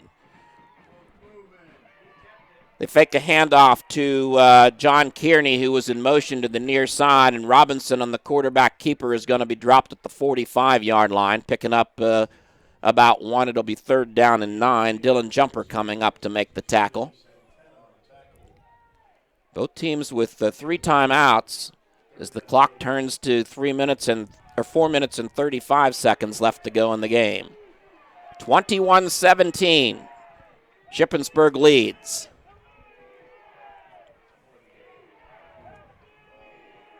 Again, the 4 wide receivers set with a slot to either side, and Kearney to the near side of Robinson from the gun.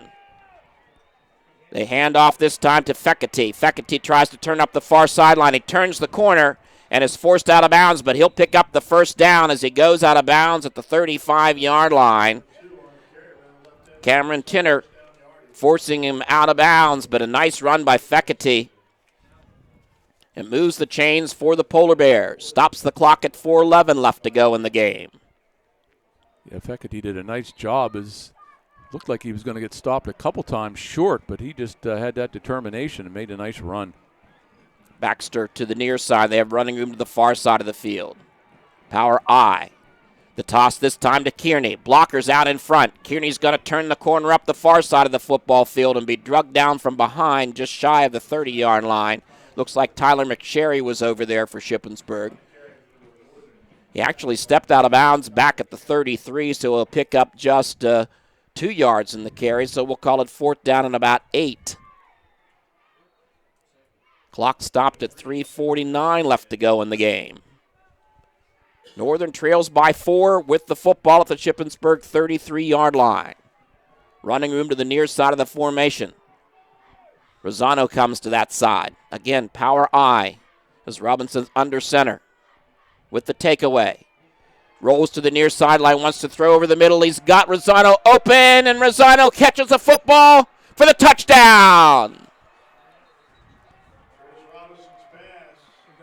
And there's a penalty marker. Ineligible receiver downfield is going to bring that one back. Well, I'll tell you, Rosano was wide open. I mean, he had a 4 or 5 step lead on his defender, and it was a perfectly thrown pass, a nice catch by Rosano, but it's coming back. Yep, ineligible receiver downfield was the preliminary signal by the umpire. So that's going to be 5 yards walked off, negates the touchdown on a beautiful throw from Robinson to Rosano. That's going to make it second down now and about 13 for the Polar Bears. Back at the 38-yard line of Shippensburg. Wow. 3:42 left to go in the game. 4 wide receivers set. Kearney's the lone setback. Now Robinson steps up to the line of scrimmage and hollers something at his center. Robinson on the quarterback keeper. Going to try to carry the football, and he's going to get just a couple of yards. Cameron Tinner smelled that one from the start. Tinner slowed him down, and Eddie Ocker finally slammed him to the ground. He's going to pick up just a couple of yards, where it's going to be third down now and about 11. And this is a huge third down play for this Shippensburg defense here tonight. Sure is, and good call there, Scott, with Tinner, as he just wouldn't let go, and Ocker finished it off. Kearney comes out of the offense, and Jake Coover comes in for the Polar Bears. Baxter and Feckerty come to the near side. They send a slot to the far side as well. Coover's in the backfield as Robinson will work from the gun. Third down and 11. Big third down play for the Shippensburg defense.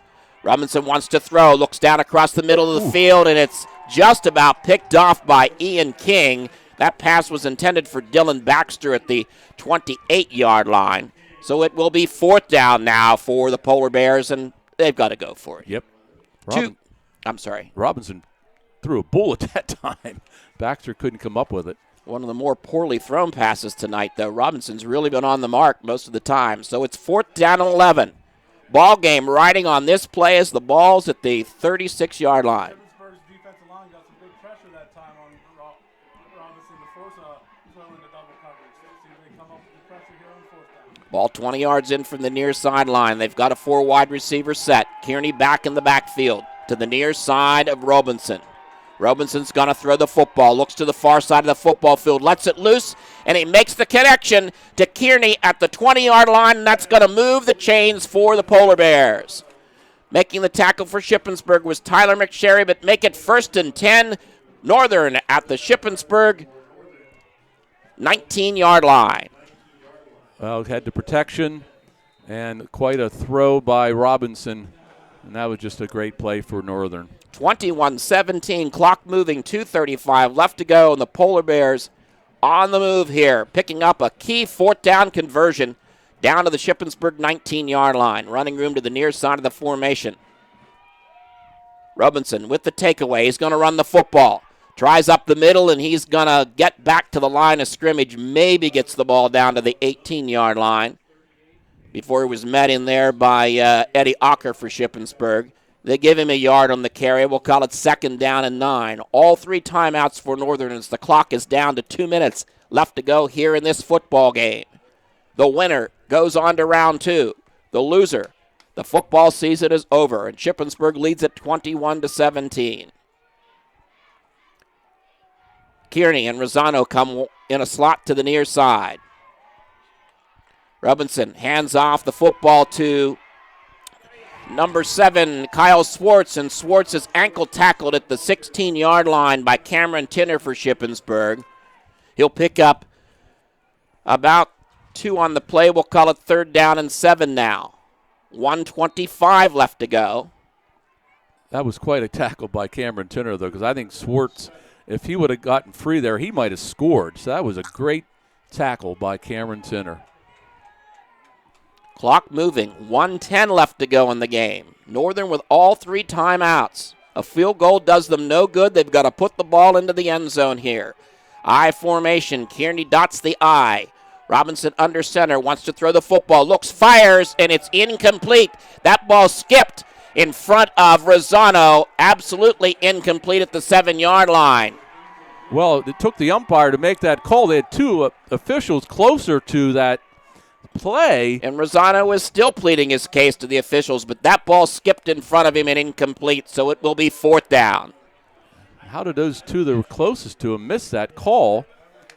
but at least the umpire came through and made the right call. Kearney comes into the ball game as Baxter checks out to the backfield for the Northern Polar Bears, and now Shippensburg's going to call a timeout. We have 57 seconds left to go in this game. It is going to be 4th down and 7 for the Northern Polar Bears. The ball resting at the Shippensburg 17-yard line. Shippensburg leads at 21-17. Wow.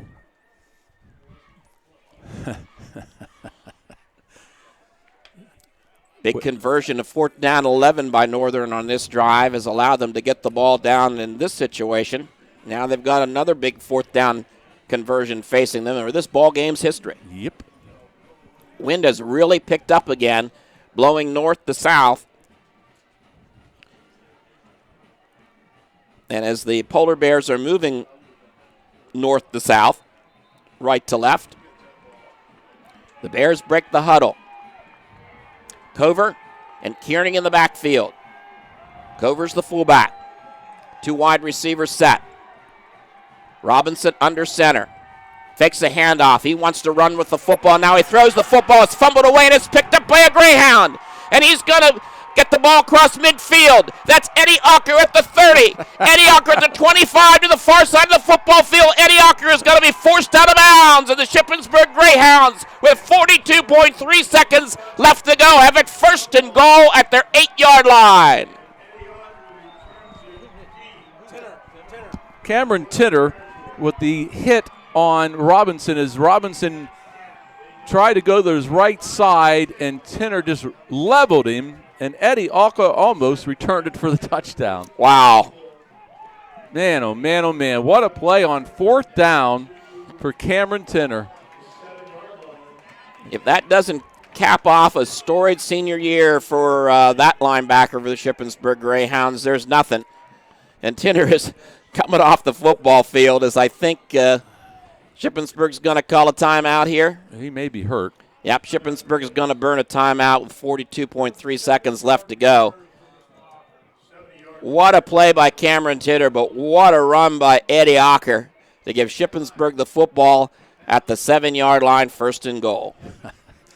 Boy, I tell you what, down there, you just thought Northern was going to somehow make that play on 4th down. What defense. Cameron Tinner, we can say he's over 100 tackles on the season, but his biggest play of the season is the quarterback sack causing the fumble there. Under a minute left to go in the ball game, and Eddie Ocker, a nice scoop, and I think he ran out of gas. Shippensburg fans are now happy. And they're on their feet here at Veterans Stadium. Everybody's on their feet on the Shippensburg side of the field. Coming out of the timeout, Hounds will have it 1st and goal at the 7-yard line. Stein to the near side. Gustafson to the far side.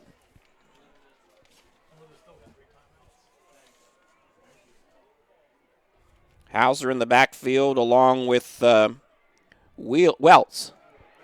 There's a handoff to Adam Hauser, and he's in for the touchdown. Adam Hauser off of left tackle. Put the dot on the I. It's 27-17 Shippensburg.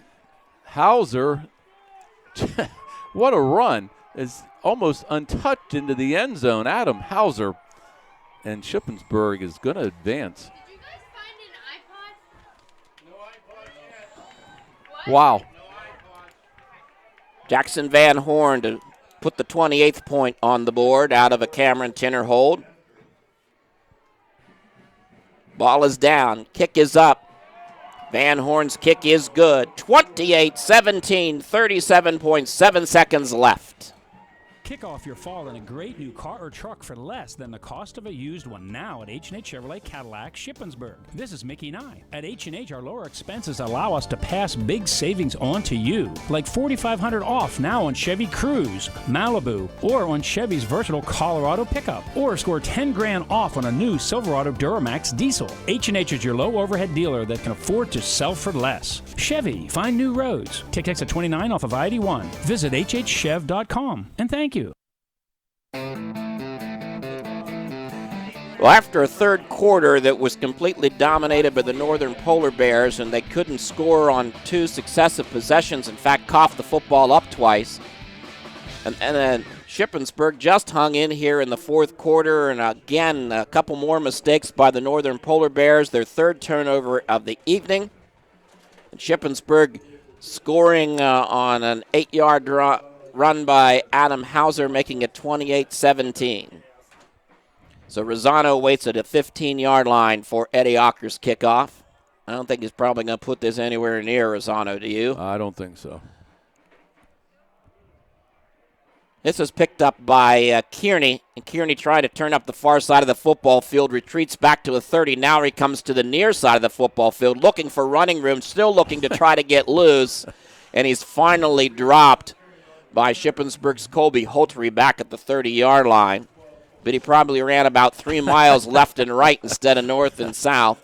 And is there a penalty marker there? No, that's a football. So the ball's on the 30-yard line. The Polar Bears find themselves down by a 28-17 score here. Bishop McDevitt is leading Milton Hershey 35-28 in the third quarter as Northern calls a timeout. Burning their second time out of this football game. So if Shippensburg can hang on, they will host round 2 here next Friday night, and you'll be able to hear the game on SE Sportsnet beginning at 6:45. What a tremendous effort, though, tonight by both of these teams. This has been a well-fought football game and an extremely entertaining one. We've been saying that all year long, but this was just another good football game. One thing we didn't talk about in the pregame, they are keys to the game and so forth, and usually turnovers are a big factor in that. And tonight, Northern's had 3 of them, Shippensburg 0. 3 wide receivers to the near side, as Swartz is in the backfield. Northern with 1 timeout. Robinson, here comes some pressure. Throws the football up the near side of the football field, looking for Rosano, who makes a circus catch at the 34-yard line, just over the outstretched hands of Brandon Wheeler for Shippensburg. 19.2 seconds left. Timeout. Timeout, the third one. So Northern coming right back at the Shippensburg defense on a really nice pass play, as Robinson connected with Rosano. And the ball's at the 33-yard line of Shippensburg. Yeah, he, without a doubt, the best quarterback we've seen all year. I mean, he's just quite the athlete. It's just unbelievable how he is really one-handedly tried to win this game for the Polar Bears. Polar Bears break the huddle after the timeout. Have 4 wide receivers with 2 slot men to the far sideline. Robinson wants to throw. He steps and throws, looks into the end zone, throws it up, and it's broken up in the end zone. Intended for Rosano, but Tyler McSherry broke it up for Shippensburg. And Rosano again begging for a flag, and that wasn't anywhere near close to a pass interference call. So it'll be 2nd down and 10 with 12 seconds left to go in the game. Shippensburg 28, Northern 17. Rosano, a big kid, 6'3", 195. That's a good target. But double coverage by McSherry and Hauser that time. He's got a heck of an arm, Rob. Yeah. Honest to gosh, he's got a heck of an arm. I'd love to see him pitch. Again, double slot to the far side. Rosano comes to the near side. Robinson looks to the far side, now looks to the near side to Rosano into the end zone. The ball's thrown up, and it's broken up at the goal line by Cody Gustafson of Shippensburg and falls incomplete, and it's 3rd down. 5.2 ticks left in this game. Yeah, Rosano did a nice job there as he fought with Gustafson for control of the ball, but nice play by Cody to knock it away.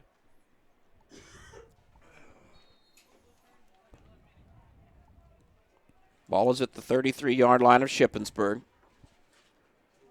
And it looks like the Crusaders are leading Milton Hershey. 3rd down and 10.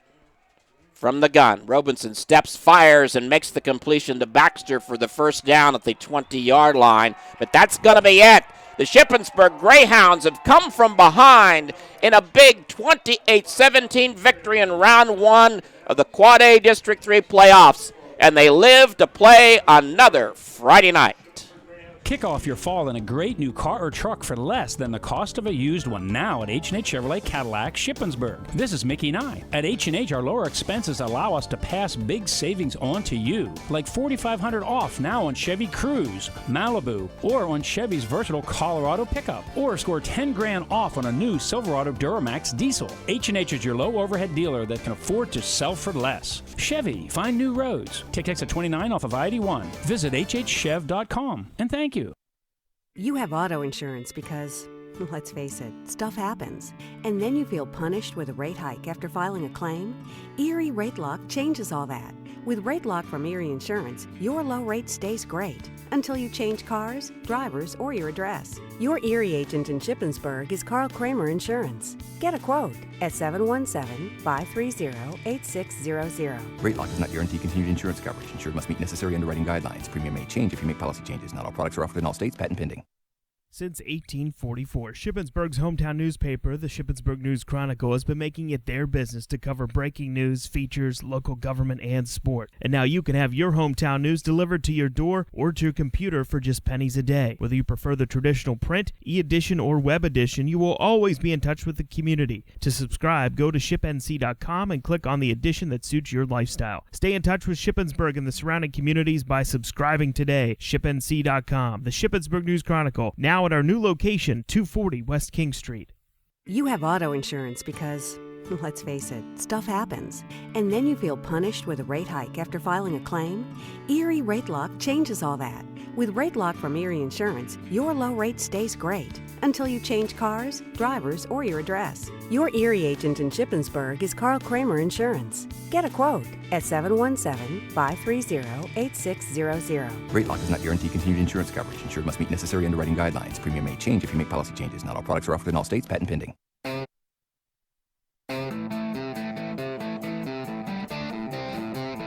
Well, we thought it was going to be a heck of a football game, and it was a heck of a football game. It sure was. It just one of the better high school football games that we've been able to call here over all these years, Scott, is Shippensburg just battled back, and that's what this team has done so well all year long, is they allowed Northern to get ahead of them, and Northern just played an unbelievable game. But Shippensburg just, and helped by some turnovers by Northern and some penalties, helped them get back in the ball game. But give this Northern Polar Bear team a lot of credit, as they played a very good game. But Shippensburg persevered, and that's what they've been doing all year long, coming back, and they advanced to the second round of the playoffs. Yep, another come-from-behind victory for the Shippensburg Greyhounds. They go to 10-1 of the season. But more importantly, it's round 2 of the playoffs, and it looks like Bishop McDevitt is going to be the visitors next Friday night. Well, according to this, it's still the third quarter. It's 35-28, so of course anything can happen. I'm not sure why there, unless they got a later start or whatever, but we'll keep an eye on it. But the big thing is being the second seed. They're going to get the home game, and that certainly helps matters some, but it's going to be quite a task for either team that wins that game, because, of course, the history that McDevitt has with the I think it's 7 District 3 titles over their history, and, of course, Milton Hershey is obviously a pretty good team. But, hey, let's just celebrate this win tonight as Shippensburg moves on. Okay, JD, game stats sponsored by Chamberlain's Pest Control of Shippensburg.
Thank you, JD. Yeah.